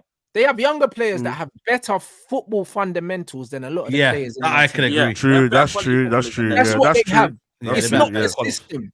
It's not the system, bro. I'm telling you, because when you watch Chelsea, the lack of system is the reason why Enzo's struggling, because Enzo's not as athletic as a Gallagher or as a Caicedo. That's why Enzo's struggling, because there's no structure in the team. That's why he's struggling, bro, because it's very much a free-for-all. So the more athletic players are going to thrive. Jackson is one of those. He's floating around. He's picking up the ball on the wing. He's doing everything like that. There's nothing rehearsed about Chelsea's attacking football. There's nothing about it. Yeah, but since Cucurella's come on his own. No, but since Cucurella has inverted, it's supported the midfield. It's changed their dynamics. So it makes sense. It complements to how they want to play in the midfield now. Bro, if you ask a lot of Chelsea fans, Cucurella inverting has changed. Cucurella inverting has changed the whole thing. Bro, you're talking about the last few games. I'm talking about Chelsea all season, When you watch them all season. Yeah. Their players want to pass to each other. Bro, my bro. Do you know what I'm saying? And the point is, when you watch Jackson is everywhere. He don't just stay down the middle. He's on the left. He's a different kind of player. He's a different kind of player. He drops in. He's a different mode. He's a different mode. Because he's a footballer, Jackson, bro. For me, the biggest thing what he has to work with is to stay calm in front of goal. But he gets the opportunities. He can make goals by himself, by dribbling defenders, by to me, it's calm. And that's his profile. Hojlund's got that profile. But outside of his finishing, he's been fine, bro. Listen, you know what? Let me say this, right? I don't want to put words in Rant's mouth here, but just talking to him, right? Rance grew up in a generation where we saw footballers where literally ability, instinct, naturalness, and it's preference of players, The footballers that are produced in the last decade are not the same as the players that we used to watch. Same, Nuruddin. I grew up in that same era. Same, yeah. So in terms of the idea, the bar is high. That's why when we look at some things, when I go to games, I'm like, everybody's getting gassed about one player, and I'm like, yo, like I wish like the Andy Coles were playing now. You know the levels Andy Cole would. You know the levels he was at when he was at Newcastle, and then how he fundamentally changed his game to work at many. And in that overlap interview, he tells her where he says, Brian Kidd said, listen, just because he scored 40 goals at Newcastle, you think you think that's gonna suffice you at Manchester United? Yeah. No. Exactly. It's true. Brian Kidd, there you go. And at the same club now, we're praising a 9-goal a season striker that's never scored more than 9 goals. Andy Cole nearly scored 40 goals, and my man said your goals ain't enough here. That's you know what? Let's look at expectations on this season. How many goals did everyone say Hojlund was going to get this season? I think I said 12. I think I said 12. I think he's got 15 now, 16 goals this season. No, I'm talking about Premier League goals. He's got 9 Premier League goals, bro. 9 Premier League goals. I think all competition, I said 15, and that would not be a bad season. But obviously there's context in it, because you have to then say, is he the right footballer? Is he got touch? Is he got this? Is he got that? Like, he got injured. He got injured as well. I think he got injured 3 times. He wasn't out 3 times. Yeah, he was out for a couple of months. Yeah, 3 weeks. I think ultimately, listen, next season is going to be a big season for him. I don't think next season. There you go. I might have next season. He's not starting. I'll be real. Ineos are gonna slap bread on the striker. They desperately. Who we're gonna get? Who we're gonna get? I don't know, but they desperately want a striker, bro. Like, and you know, Ratcliffe's old school. You know them. I need the Man United number 9, bro. They need that, especially now that shirt's free. Someone's filling that.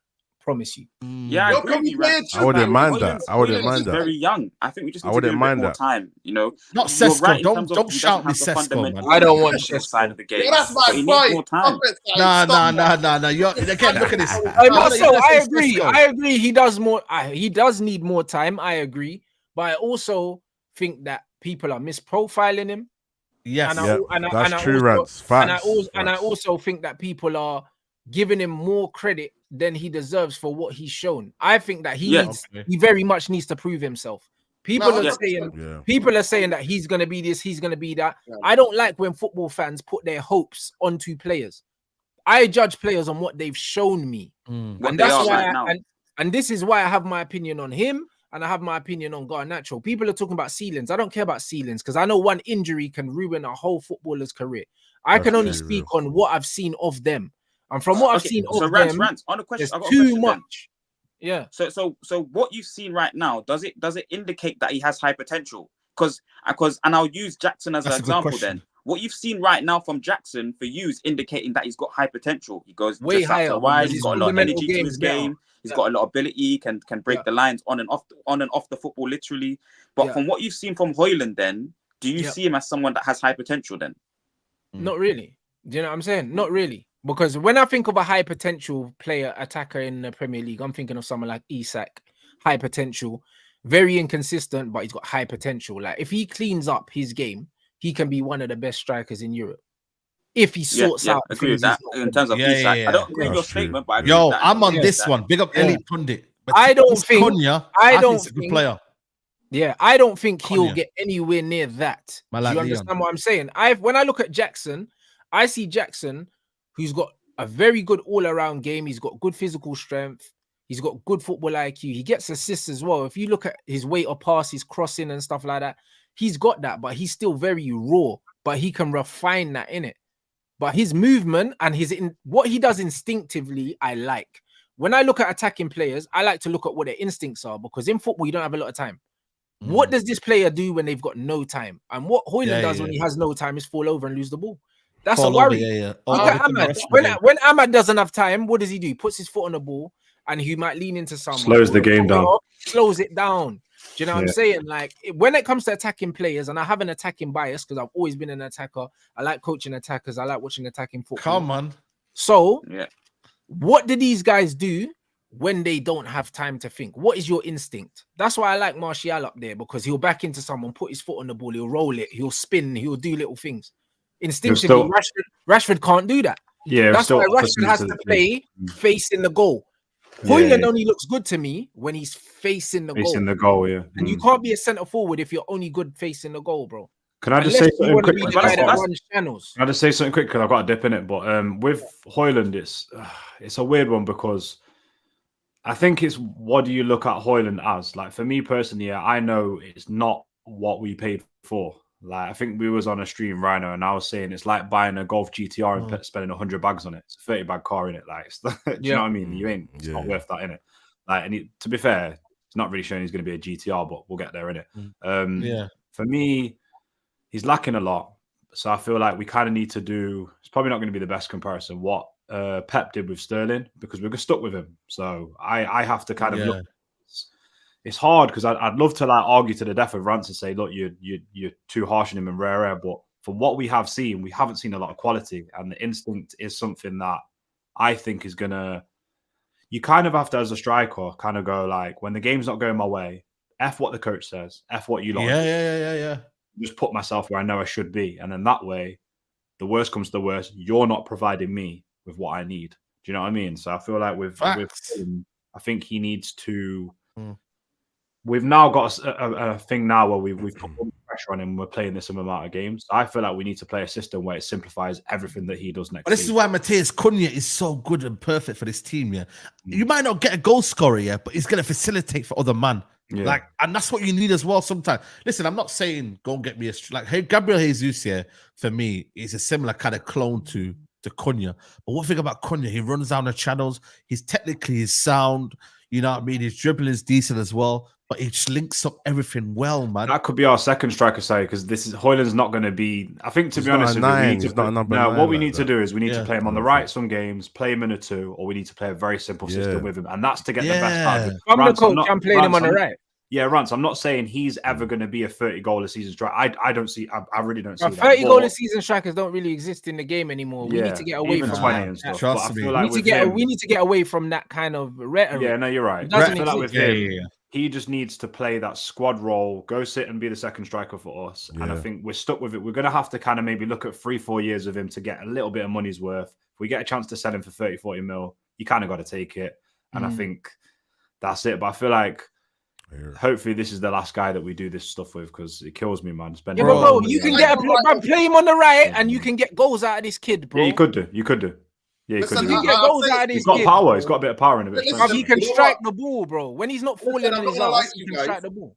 I'm not gonna lie to you guys. So I have this bias in it with young players in it. I don't write young players off because I've seen too many young players show that they can. Something clicks, something works for them, and then you see that they become the player, and there's something in their brain, something coach, or something that somebody said to them. A penny drops, right?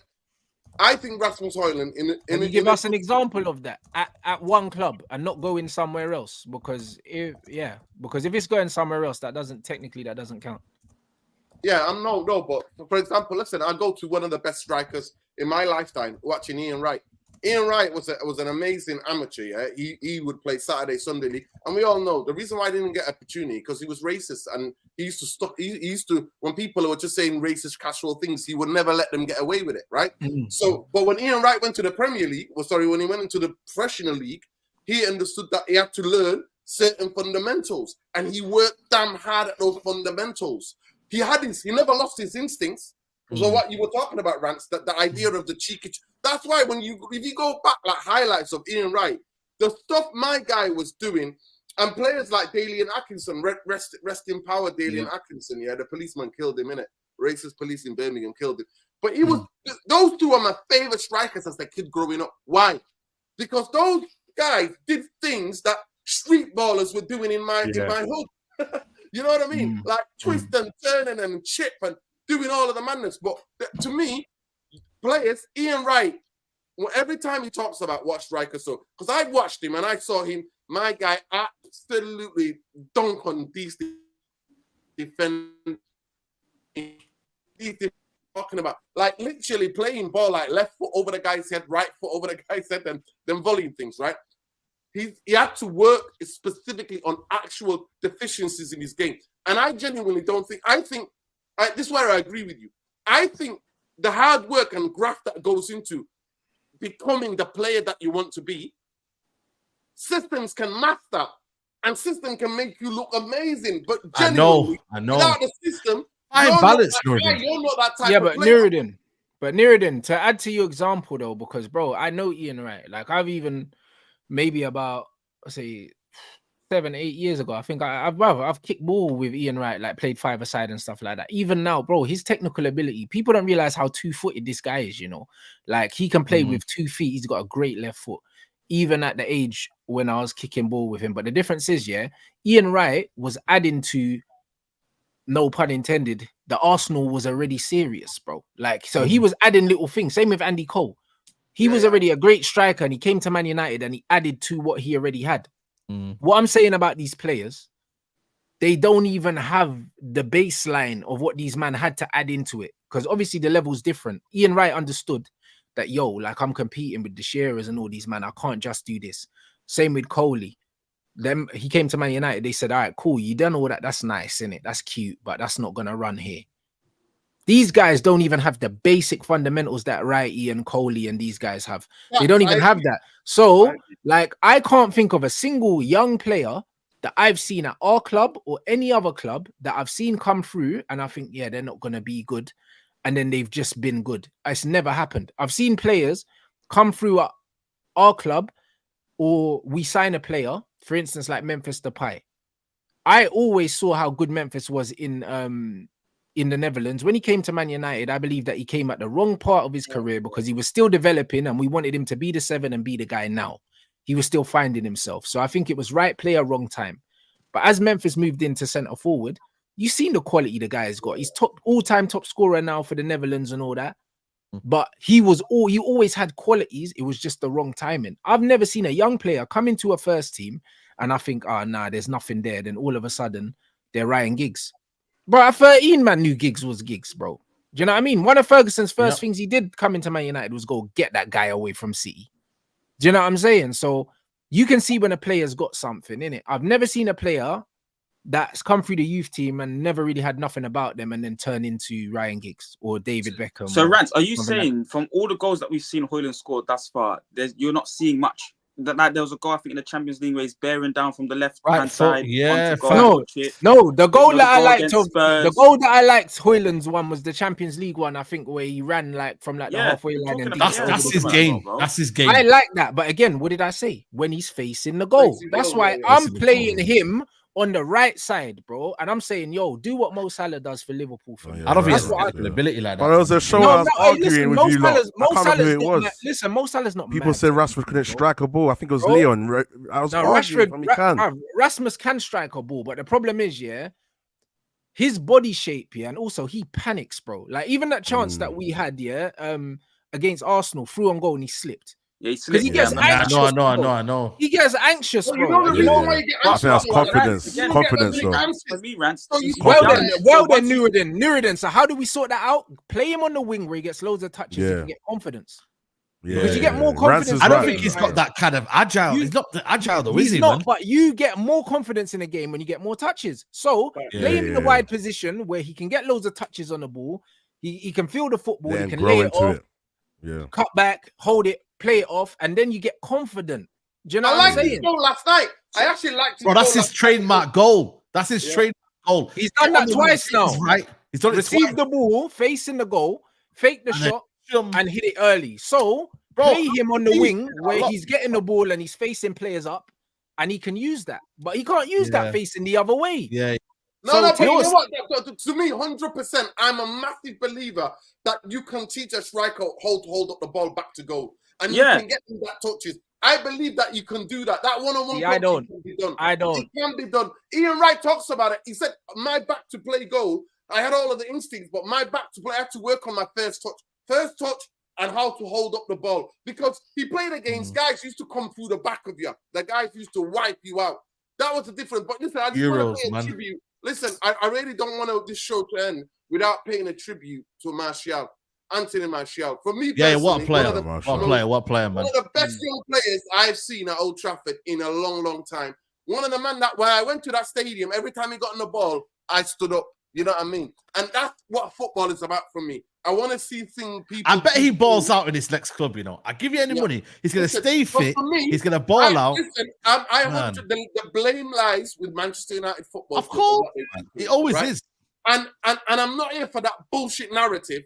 He's lazy. He's this, the way they called Berbatov lazy. It's like Manchester United. They called certain players lazy because they don't understand the level of football. He might go back to Monaco, you know, because Monaco needs Monaco in the Champions League, you know, Mandem. Yeah. Monaco back in the Champions League. In English football, it's about run. And you have to take a lot of foreign players to come here to go, actually, there's a different style. Football is different. You don't need to run every minute. But Anthony Martial, for me, I'll never forget being at Wembley when he did that, him and Herrera, that 1-2. Yeah, that day for me was one of the best days of being a United fan. Like seeing that, just that emotion, that last minute business, and him getting the ball and sticking it and his trademark finish. For me, one of the best. And any other club where he had stability, that clause on his contract would have come to light. I'm telling you. What a Ballon d'Or clause. If he was that like Real Madrid, he would be balling. But we ruined him. We ruined him, bro. Like, did you see the thing with Mbappe when they were saying, "Oh yeah, Mbappe, the next Martial at Monaco"? That's how highly they rated Martial, bro. You know what I'm saying? Like, that's why that clause was in there. But you know what it is with Martial? You know what they're gonna do? He'll probably go Italy. He's gonna have a proper medical team. They're gonna manage him. He won't train every day. And he'll go there and he'll ball out, bro, because this is how they treat these players, bro. Only in England they expect you to train every day, bro. Listen to what Ferguson said about Van Persie, bro. Bro, this player's training 3 days a week, blood, because bro, man needed him ready for the weekend, bro. Do you know what I'm saying? And in foreign countries, they do this. Vieira did it because I got people at Crystal Palace. Vieira came in, and the first day he came in, he said to the guys, my office door is always open. If any of you lot have any special needs that you have, if you can't train every day, if you've got any fitness requirements, let me know. I understand. I've played. Because this is what man knows. Certain man can't train every day. Nope. Certain man cannot train every day. Certain man have injuries. Certain man have little niggles and all of that. Ledley King never used to train for Tottenham all the time. Like there's certain players they need to manage. They need to manage their body so they can give 100% on the weekend, bro. Like every player is not the same, innit? And if they manage Tony, because his footballing ability never leaves him, like he'll be out for ages, he'll come back for us and he looks sharp. Like if they can manage him and he trains 3 days a week and they make sure they look after his body, he's gonna go somewhere and he's still gonna have an impact. It's the end of an era, man. There's that photo, of that 2021 team, man. Pogba, Martial, Sancho, you had Greenwood on the side. Bro. You know what I mean? Like, yo, man, we lost a lot of ballers, Mandem, man. It's crazy. Like, are you worried, Mandem, though, that United might not, like, you know what I mean? I know we got Kobe and Ahmad, but that's the last two, man, of the real ballers. Like, we just need to build. We just need to build. I trust in Wilcox, blood. Listen, get those guys in, bro. We have to. Yeah. No, we need to get some ballers in, Mandem, man. I swear down. Do you know what it is, Saeed? I think we're gonna be hit and run, man. Our main thing, our main thing is to just get the right profiles and all the right positions first, build a foundation and a structure, then we can improve the quality. We just need to build a direction first, and then we can work on the quality after. Build a system, build a culture at the club, build a style of play, and then when we know, we need a better right wing or we need a better right back, then we improve those. We just need to start from the ground, build the soil, and then we can start doing it from there, bro. Today, there was a question about Amrabat today, and no disrespect to Amrabat, but I ain't gonna lie to you. I don't want to spend that 21 million on Amrabat. Like, I feel like it's too little, too late. And don't get me wrong, he's done well for what he's done, but he's done well for the kind of struggle we're in right now. You feel me? Like, I don't want to be seeing Amrabat next season. I'll be real with you, man. I want to see upgrade. He's 27 and he's gonna cost 20-something million. I'd rather we spend 25 million and go get 30 million and go get my man from Leicester, bro. You see what I'm saying? That's just my opinion, innit? Because a lot of people, most people, they see 2 or 3 performances, and they get too giddy, man. I'm one of them, like, I'm ready to be ruthless this summer. Don't need to sign him. And people say he's going to be a squad player. I get it. I understand, get it. But I want squad players that view themselves as starters. Yo, Saeed, that means then Bruno has to go as well then. And last night, Wayne Rooney said he can't. Wayne Rooney was like, no. Bruno's just... This one here for Farner. He came on the first couple of minutes. What was he doing? What was he doing? Giving the ball away. Tried to hit people, not even there. And actually, when he realized, shit, I haven't got Rashford or Speed Merchants, I'm going to have to actually try to play a bit more football. Bro, play that it's tiring conversation, Bruno, man, because I think Bruno's gone still. I was talking about Dewsbury Hall. I'd rather get Dewsbury Hall than get than bring Amrabat in. Even Fofana's only 25 million from Monaco. I've not watched him, so I can't comment on that. Yeah, he's a baller, man. He's a baller. He can technically sound, can look after the ball. He's a player. Less tenacity and energy to get up and down, man. That's what you need in the Premier League. He's a Premier League. Yeah. But N'Golo Kante's in the front squad, That's crazy. But you know what's mad, Let me ask you, Marcel, before we kind of wrap up the show, because we're going to wrap Someone up saying Ornstein Elise news, but I think that's done, the Elise thing. He's saying that it's not as easy to do, but the concrete interest is there. Yeah, because there's loads of little. He's got a release clause, but then there's little stipulations in the contract. Stipulations, yeah. As long as you do that, that's calm. But do you know what the release clause? Because they're 60 million, but we're going to get it for less than 60 because of there's some stipulations where we're going to be able to get him for less than that. But I don't know. I'm worried about his injury record, man. I'm not going to lie. I'm worried about his injury record. I know, but the problem is who's not injured though? Who's not injury prone? Neto's injury prone. Everyone is, man. You're gonna tell me a player that's not injury prone now? No. Listen, for me, attacking players who are pulling a lot of muscular injuries. Listen, impact injuries are totally different. Impact injury when you're getting in a tackle. But if you've got serious injury, when you got injuries where it's muscular, and aspect of your body, Bro, that to me says there's something going on. And I'd rather have a half-fit Elise than go and get me them scrubs from where you're ever going to get them. You tell me a right winger right now. You tell me a right winger right now that's not Premier League proven, that is you're willing to gamble on more than the Elise price. You tell me now. No, I'm not. To me, I'm not talking about Premier League. I think like this idea that we always have to look in the Premier League. Okay. No Premier League. If you got fundamentals, yeah. If your club is stable, you can bring in any player what you want and cultivate a conditions for him to go and produce. And we've not done that in a decade. But the biggest problem is that for me, I'm sick of fucking players getting injured. I'm sick of it. I'm tired of it. I'm saying, and the biggest thing for me is that him as the player, too many muscular injuries. Too many muscular injuries, man. And for wingers, I worry about that. Yeah. I do. Yeah. Let me ask. Listen, I love Esse. I think Esse is one of the best central players in the Premier League that nobody can stop him. But he gets too many injuries as well. Okay, then bring back Sancho, and then we don't have to deal with that. Then bring back Sancho, and then we don't have to buy Elise. Then just do that. No, but I would though. I would bring back Sancho. But get them both. But hey, that's what I'm saying, bro. If you want to be serious, man, then just get them both, man, and then you can rotate both. No, I do. Listen. I don't believe. I think Manchester United need to build a robust kind of squad. Yeah, you need to have players. So, like City do, the three are not working. Get the fuck off the pitch. The next three go in there. That's what. But what City do is City have a 16, and then they always have youth players on their bench. I think because we don't have Europe, I think this is the perfect time to do a big clear out. Yeah. Make the squad just 16 quality players and then just use the youth players. But honestly, bro, just get rid of all the extras because we don't have all the extra games now. I think this is the perfect time to do it. Yeah. No perfect time to do it. Yeah. I'm going to quickly ask Marcel, what's your kind of idea look on like players wise? Because I've never really asked you like what sort of players you like in terms of like the ones you see right now that could fit into our team. What are you saying? Well, if we could bring back Sancho, but he has to say sorry to the manager first and foremost. He won't be here, so we don't need to worry about it. That's just.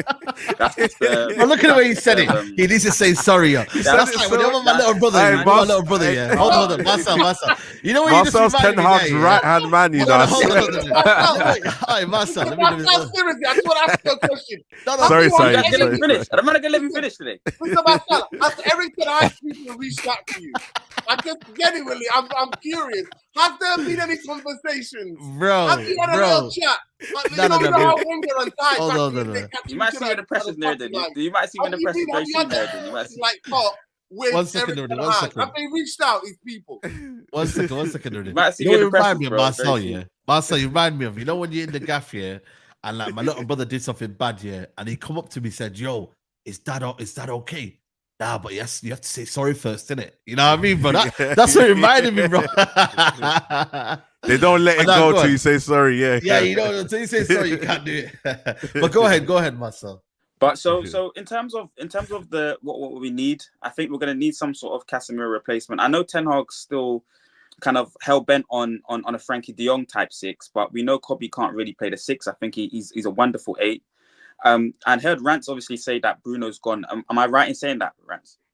I wouldn't say that he's gone, but I think that they're definitely open to letting him go because he come out in the interview and he said, "I want to stay, but the club has to want me to stay." I think there's a payment thing going on because he's on 240. He probably wants more money, and these men are probably thinking, "Yo, he's 29. If we give him a new deal, we don't want to give him 300 grand. We're rather move him on." So I think that he might stay for one more year, or he could go in the summer.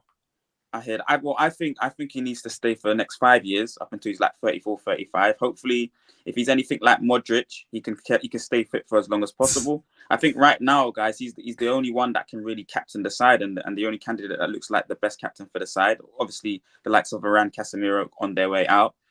So we need a destroyer 6, maybe someone or a blend between a Frankie De Jong and Casemiro. Paulinho is an option in terms of the basic destroyer type from Fulham, but just the best in class destroyer type. I think Luke Shaw, unfortunately, just has never been around, has to go. I think Rashford, the way he's playing football right now and the way he's applying himself to the game, unfortunately, has to go. I think Garnacho needs to be treated a bit more like how Phil Foden was treated in terms of those here we go minutes. We take him out the team, bring him back in the team, take him out the team, bring him back in the team. Yeah. Amad has to be an odds-on starter now. And if he can compete with Elise, I think that's how you save his legs, Nuruddin, in terms of Elise's legs, because he's got two world-class or potentially can be world-class, what we was talking about before, Rance, in terms of seeing what their abilities are. Elise and Amad need to be on that right wing for us. Diallo needs competition and someone much better than him. We know that he's not good enough at that top level. He's not the kind of guy that, you know, when we say we want you to win us a Champions League or you want us to win a Premier League, he's really good in this system under Ten Hag, but we need someone better to do it in terms of their defensive principles, closer to Wan-Bissaka anyway. And Wan-Bissaka, I don't think Diallo's a problem. I don't think Diallo's a problem at all. You don't think so? I think in a good system, he looks even better. Do you know One what I'm more saying? year for me with Diallo, man. One more year. I think with Diallo, we're relying on him, his individual ability as a player without a structure. Remember, defending is a structural thing, innit? And he doesn't have a great defensive structure. It goes back to what you said, Rance, about sometimes he sleeps occasionally, but generally he he falls gives asleep. you a solid. But on the ball, he's very good. Yeah, Going forward, he's very technical. He can invert. He can pass with both feet. He's a very good modern fullback, but the structure around him, bro, like sometimes he gets caught sleeping because he doesn't know where to be sometimes, innit? But fundamentally as a player, technically he's very good. He's very, very good. So what I'm saying, so just quickly, because I'm seeing the comments, what I was saying about Bruno and Modric, I'm comparing Bruno. He's our player of the season, by the way. Let's not sleep on that. Yeah. Consistently. I'm with you with that. I'm just saying in terms of improving that right back position, we're getting rid of Wan-Bissaka, but you want to maybe get someone that's better than Diallo to compete with Diallo for that right back spot. But just on the Bruno and Modric thing, I'm talking about Modric's longevity in the game. If Bruno can replicate that, I think he still would be very useful for the club. Then we need two world-class centre-backs. We need two world-class centre-backs really, really badly that can play with the football, that can defend 1v1, that can defend 2v1, you know, and really be able to lock down the defense for us because, you know, we're playing high-risk football. Again, a striker, Ivan Toney, I think, really will be the one that can coach Hojlund in terms of playing back to goal, like what we were saying before, Nuruddin, and just someone that's a bit more mature to the game. You know, Hojlund's got so much to learn in that forward line position, and someone like Ivan Toney that's done it at the lower leagues, that's been there and done it in the Premier League as well, will be a perfect someone for him to replicate it. Get attributes of his game of plus his own attributes as well. But that midfield is definitely what we need to be working on. And them centre-backs, I think, is massive. I think the left-back would be... That whole defensive line, left-back needs to be changed. We don't know what's going to happen with Malacia. No, Fabrizio confirmed it. They're looking at left-back. Luke Shaw's out for the season now. Luke Shaw's out for the season now. So he needs to bounce anyway. We've got about 16 players that need to go this season. 15, 16 footballers. And we need to replace them with at least 10 or 12. So there's a lot of work for them to do. And we've got a Euros, guys, coming up. So if they don't do it swiftly in the first 2 weeks of the window, we don't see 3 or 4 good footballers coming through the door. When would they do it? You know, last season, we was waiting for De Jong all the way for the window. We had man going to Barcelona, Murta and that, going to Barcelona, and they were inefficient with their business. We won't do that this time around, I don't think. From what they're saying behind the scenes, they're putting things in place. Obviously, remember, it's a new model now. It's going to be a head coach model. So you don't even need the manager's say so to start putting things in place, to be honest. So I believe things are happening already, bro. Like, I think this is going to be a good summer. I think there's going to be more outs than ins, but I think that's what we need. I'm hoping for, Rance. That's what I'm hoping for. That's what we need. I think we need more outs than ins, bro. We need a settled squad. We need a settled identity. We need a proper full pre-season. And then we go from there. I got a question for you guys, though, because we were talking about just the type of players that we like, or for me in particular, and I've just kind of given you an overview on what we need to come in and out. But if we get rid of Rashford, who I think we should get rid of, what kind of caliber of footballer should we replace him with? Because I like Leao from AC Milan in terms of a really gifted, creative winger. I think they're very similar, bro. I don't. Yeah, Leao's got more product. Leao doesn't track back. Leao doesn't track back either, or doesn't offer you that defensively either. So what kind of player, if you get rid of a Rashford, for example, what kind of world-class player do you replace him with? Jadon Sancho. He has to say sorry, Rance. I'm not. Nah, bro. Hey, bro, listen, your manager's gone. You know that, Marcel. He's getting sacked. He's not. I'll be real. He's gone. So there's gonna be no sorry, bro. He's gone. Marcel, I promise you. Can I just say this? Can I just say this? I just want to say this quickly, right? By the way, if it's Ten Hag or Southgate, I'm keeping Ten Hag. You know that, don't you? Like 100%. Of course. None of this. It's not Southgate though. Ornstein came out and said that, Southgate, Potter, and what's the other one? Southgate, Potter, and Tuchel, yeah, are not at the top of Man United's list, then they're not at the top of the list. That's what it is. I think they might do something left field, you know. Like if it's not De Zerbi, they might do something left field, and it might be a manager that we haven't even been linked with. Thomas Frank. Girona manager, Girona. I'm open to that. I'm open. That's what I'm hoping for as well. I'll be real. Proper research being done. An upcoming coach. Like we did with my man. He didn't want to think that my man. Barada. Nobody knew. Yeah. It came out of the woodwork. So listen, let's hope they got something in mind, because listen, I'm not having another year of this manager in it. You feel me? Like I might lose my brain, bro. You know what I mean? Like, yo, listen, Marcel, I can't lie to you. I might be sleeping a lot next season, you know. I might be sleeping a lot next season, man. Bro, hey, Marcel is the Ten Hag's right-hand man. Right-hand man, bro. He's saying one more year. Like what Marcel said. Marcel said about the manager. I said about certain players. I don't want Leao type of players. I don't want 70, 80 million players. I don't. Manchester United need to crawl. More than that, anyway. His release cost 150, isn't it? Manchester United need to crawl before we can sprint. I want players who, to me, there are so many deals to be had. I promise you. If you've got people that know what they're doing, there are so many gems to get Manchester United to a stable place, then to go and scout for the best young players. And that's what I'm expecting Wilcox to do, because he's done it. He's done it for the fucking bombs there. They're not even a fucking club, mate. They're a fucking... They are what they are. 115.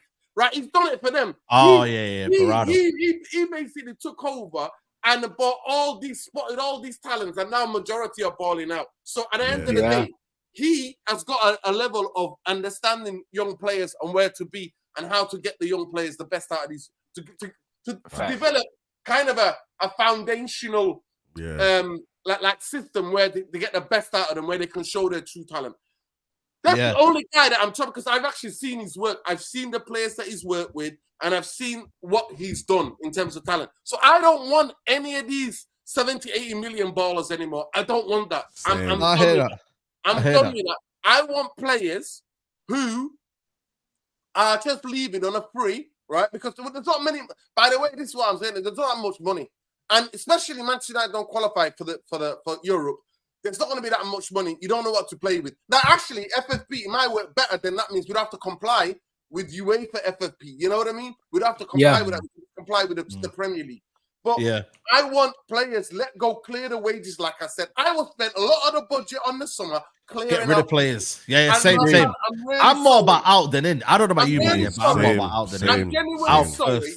Unless Bruno fundamentally changes the player, which is not going to happen. Listen, when you get rid of Rashford, you get rid of one of his aspects, and you get rid of the hoofball tactics. You get rid of that.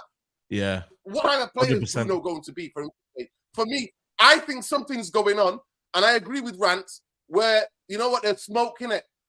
Smoke without fire. So the idea of him coming out yesterday and saying, if the club want me, so he almost like the club. And he said they have to want me and that. So who are you, man? Playing silly buggers, bro. He is trying to get that money still. It's the money. So for me, but I do not want superstars. I don't want people. I wanna cultivate the next ballers. Hidden talents. I don't want no big names, bro. Like I don't want hidden talents. Exactly. So in 3-4 years time, Marcel, then you could go and spend that big money on one player because you've already got a system. Put the foundation, where it's gonna, and that person is gonna then produce.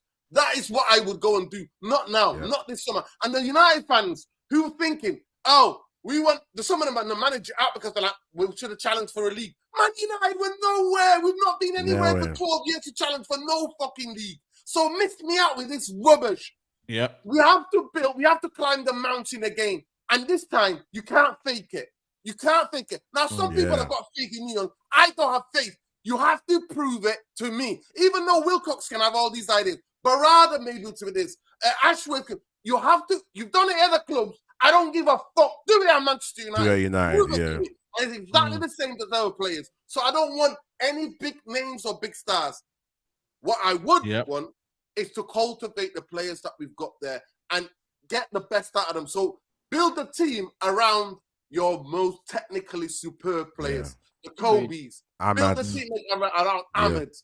Build a team around those the youth, the good youth. Yeah, of course. He plays the way he plays. And I wonder when I go to that, I don't want cowards. I don't want people running back. That's what I want. 100%. I agree with you. We need 2 centre-halves for me. We're going to need a left back. To me, I told everybody about Luke Shaw. Yeah, he's done. Don't worry about that. I've come blows to blows in the stadium, talking about shouting at him, going, "You're shit. What the F are you doing?" And people are like, "Sit down. He's supposed to be encouraging a player."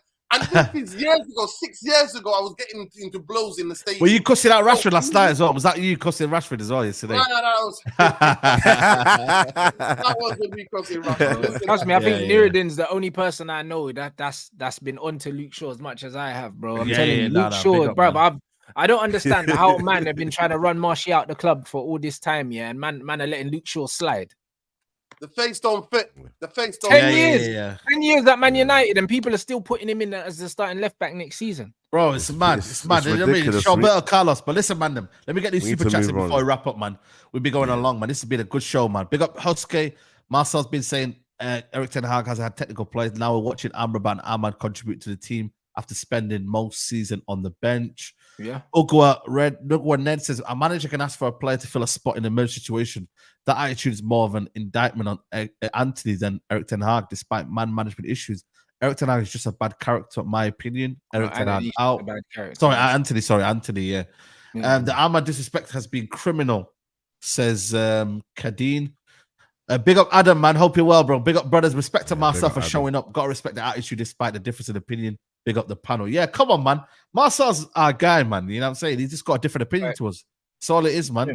Carl says, muscle memory is why Everton has instruction failed. Stupidity comes natural to many of our players, so they revert to what they've known for years. Ugwa says, again, we have shite wingers that are unpredictable and inconsistent, making Hojlund tasks difficult. FYI, I don't rate Hojlund, but difficult to judge this year. And Elite Punde was referring to Konya, someone he likes. Sway said Dobbik has a 40 million release clause. He's good, yeah, but similar profile to what's it called? To Hojlund for me, man. Keith Kaifer says Rance is right. Chelsea don't really have a system. Ask yourself if you can name 5 similar goals they scored this season. You can with teams that have systems like City, Leverkusen, Arsenal, etc. Big up Elite Punter says Chicharito is an excellent example. Shit back to goal, but amazing striker instincts. As he gets older, back to goal improved a lot, especially after Madrid. And the Sway says, I think a left back will be signed. For me, Nouri is a guy. Knowledge, he's cold, man. He's cold. I like him. I like him. Yeah. Marcel, I like his height as well, and his physicality. He's strong. He's strong on the ball, man. You don't get bullied off the ball. Very, very good. Different level, man, technically. Marcel, isn't it hypocritical to say we need players who can win us Premier League, UEFA Champions League, yet you want Bruno to stay till he's 35, but he never came close to winning any of those trophies. He won't win us build the team around him. That's my point. 29, build it around him. I'd argue that we have built the team around him, and anyone that wouldn't agree obviously doesn't watch us, because how we play, we let him run around, do whatever he wants. He gives the ball away with absolutely no care in the world, bro, and we've allowed it, bro, to the point where we even let Pogba go to give this guy the freedom of Old Trafford. Trust me, we've built the team around him, and he's failed us. I think the quality of the team that we've built around him has been inferior to the competition, and I think that's also part of it. Obviously, when we previously built a team around him, it was within a counter-attacking system, and that also is part of it as well, though, the things that we have to consider. But when we're going forward now, we have someone in Bruno that it needs to be a lot better quality around him. The players haven't been good enough, in my opinion. Well, the Pogba, we said that about Pogba, but it was all right, innit? We turned Bruno into a hoofball. For me, he's never been a number 10 in his life, and I always dig up that article, what Sporting Lisbon said about him. They said he's the 8. He's the hybrid 8. He's never been a number 10. He's not that type of player. But Manchester United knew better. And last night I watched it. My guy won the press. He's the worst presser I have ever seen in my life. My guy presses the most straightforward square press I've ever seen in my life. You're supposed to press like this and sprint 5 yards, not sprint 35 yards. And you know what? Even the Brafka is the worst goalkeeper. He just went sidestepped him. No, and look at how Amad presses. there are certain ways that you have. I know. Shadow pressing, innit? Remember the way on your body. And for me, he's supposed to be like so IQ and all that, and he can't even do the fucking press. No. He will get exposed if you get rid of Rashford. Yeah. And mark my words, people. Mark my words. Listen, 100%. I like Bruno when he's efficient, when he keeps it short. My favorite game from Bruno all of last year was the Everton game. Everton played, Sean Dice came and played some mad high line. He played in a 3. I think Casemiro was injured. He played in a 2 in the pivot. And you know what he did? Just dictated the play. One-touch football. Bam. Oh, I remember that. Yeah. So I liked him the other day, though. I liked him yesterday still. I liked him yesterday. He played all right yesterday. I'm not gonna criticize Bruno yesterday. He played decent. Watch the game again. Watch the game again. He gave the ball away a couple of times in the second half. It was more second half. Second half went downhill. Second half he went downhill, man. He started doing some mad shit. But overall, I ain't gonna criticize him too tough. You know what I'm saying? It's more for me. The bar's not very high for him. Yeah, exactly. The bar's not high, man. It is what it is. Like I said, another day it could have been this, but I'm gonna just keep it like that. You know what I mean? I want Bruno gone, and it is what it is. But listen, people, we're gonna wrap up here. Still over 2,000 people in the building, man. You lot have been amazing, man. You get me? It's been and can I just say, listen, one last word, Marcel. I was a guy that was backing Bruno. Like, I was backing him because he was the pressure fresher. He came into the team, lifted us. I'm a football watcher live. I like going to the stadium. I like seeing players who can impact the game. But I'm not going to lie to you. When the XG business, and I'm like, yo, this is covering up. And I'm like, Pogba was doing absolute. I know. Dictating all, and all of a sudden they're saying this is the guy. I'm like, behave yourself, man. Behave yourself. Yeah. 100%. I realized I was like, you're not that guy. You're not, because you just want to hoof the ball. And like, it could be Ten Hag tactics, but to me, since the first day he came in, he's the only player that was allowed to go wherever you want. The biggest thing for me is positional indiscipline. I can't take that. My manager at Saturday and Sunday League will never take that from me. So why are professional footballers doing what the madness they're doing? Facts. You shouldn't have that freedom. 100%. Listen, big up to everyone locked in, man. Big up to you lot. Been amazing today. Big up Marcel, man. Love for coming on as usual, bro. Yeah, big up, man. It's been a good show. It's been a really good show today. Make sure everyone's commenting and subscribing, of course. And hopefully next week, I think. Next week, next Wednesday. Next Wednesday, we'll be back. Building up towards that big game, big Wembley final, man. And big game. Hopefully, Ten Hag. I know everyone's against Ten Hag, but hopefully he's manager next season. And we've got a big transfer window anyway. You know, we're all big supporters of the club, and we just need to see top quality footballers come in. Whether it's going to be the best on class, you know, or world class players, or like what Nuruddin saying, which I think is smart, savvy, good business. You know, and affordable players. You know, I'm just looking forward to a good transfer window this summer as well, guys. So come on. Now, big up, man. Rance, big up as usual, man. Let them know what you got coming up. Anything? Yeah, man. Big up. That's me, bro. That's me. And then back tomorrow, people, with Monts at 1:30, then Gunner at 5. Come on. Make sure you tune in. Rance closing on 98 and 100K. 95, yeah, 95. We'll get that this month, and then bro, closing on 100K. Come on, man. Make sure you follow up Rance and Bants. Rhino, big up, man, as usual, man. Love for coming on, man. Yeah, come on, always, man. You guys make sure you get Rants and Saeed to 100K, man. Trust me, man. Real organic. Man. At least 100%, man. You lot smash the likes as well. Big up, man. And yeah, man. Obviously, I'm going to try and be more active on my channel, but yeah, I'm more doing the music stuff now. So yeah, just stay tuned. Come on. We got some stuff Any loading. tunes coming? Yeah. We got a new record dropping probably next month still. But yeah, man, just I'll put up some more stuff on my channel, and then just make sure you check out my guy M Lizzy. You know, I'm the hardest raver around here, innit? From the north. You know that, don't you? Is it? People don't know, man. People don't know. I love music, man. I'm African. Come on. Come on. Nuruddin closing on 10K as well. People get Nuruddin to 10K, man. He's not far. I think we're 250 short. You know, 250. Come on, man, people. There's 2,000 people. We're shadow banned, demonetized, but we don't give a hoot, mate. We don't give a hoot. For real. What we want with our chest, come on, fuck Palestine, man. That's what. Come on. Always, so, always. You can do what you want, man. Come on, nah, for real, man. Big up, bro. Yeah, listen, man. Let's get to honestly, Saeed and Rants, man. I don't say enough, man. Doing it independently, doing it with their own voice and authenticity without ever having to compromise their own opinion. You know how hard that is? Everybody out here try to people police, man. They ain't no people policing. This is who I am. This is my opinions. I can back up what I'm saying, and that's how it is. And you know that in this country, really, people don't like people like that, do they? Not at all. Not if at all. it was allowed, then yous would be like way where the couple of hundred, you know what I mean? Yous would be on. And I see people just doing it, grinning, laughing for laughing's sake, you know what I mean? Trying to build. But no, authenticity is what matters to me. And their channels, and they're working hard, man. So the least you could do, people, is follow, for real. follow them on social media. And big up Marcel as well, man. Yo, Marcel, you know what? One of the things I just say quickly, we were stuck in the rain. People came up to Marcelo like, I fundamentally disagree with you. But we respect you for having they respect him, man. Because you know what it is with Marcel, yeah? He'll back it up with at least his weight. It's not about just injuries, and he'll say tactically this and that. So that's why I always give the time for Marcel, man, because he'll back it up. But they always come up to me and say, yo, get out Marcel, man. I said, yo, listen, leave Marcel alone, man. Aside, you know what I like about Marcel? He would say such a big statement, but so calmly, like like, so calmly, exactly, man. But like I said, the two guys are missing, innit? You know what I mean? 4 years, and we beat Newport, guys. You know what I mean? Trust the process. Them are the two they're gonna be missing, but we'll be back next week, man. But listen, guys, the Mandem talk. Leave a like on the way out. Big up all the super chats today. And you know what, man? Big up Traps as well, man. Oh, if you're watching Traps, you know what I mean? We're thinking about you, bro, man. So big up to you, Traps, as well. And yeah, man, love to everyone. And you know what? We're going to leave on this one. Big up. This is madness.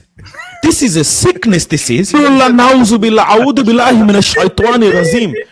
is what this is. That's what Eric Ten Hag fans are. They're vaccinated with the wrong vaccine. And now the neurons in the brain are fried.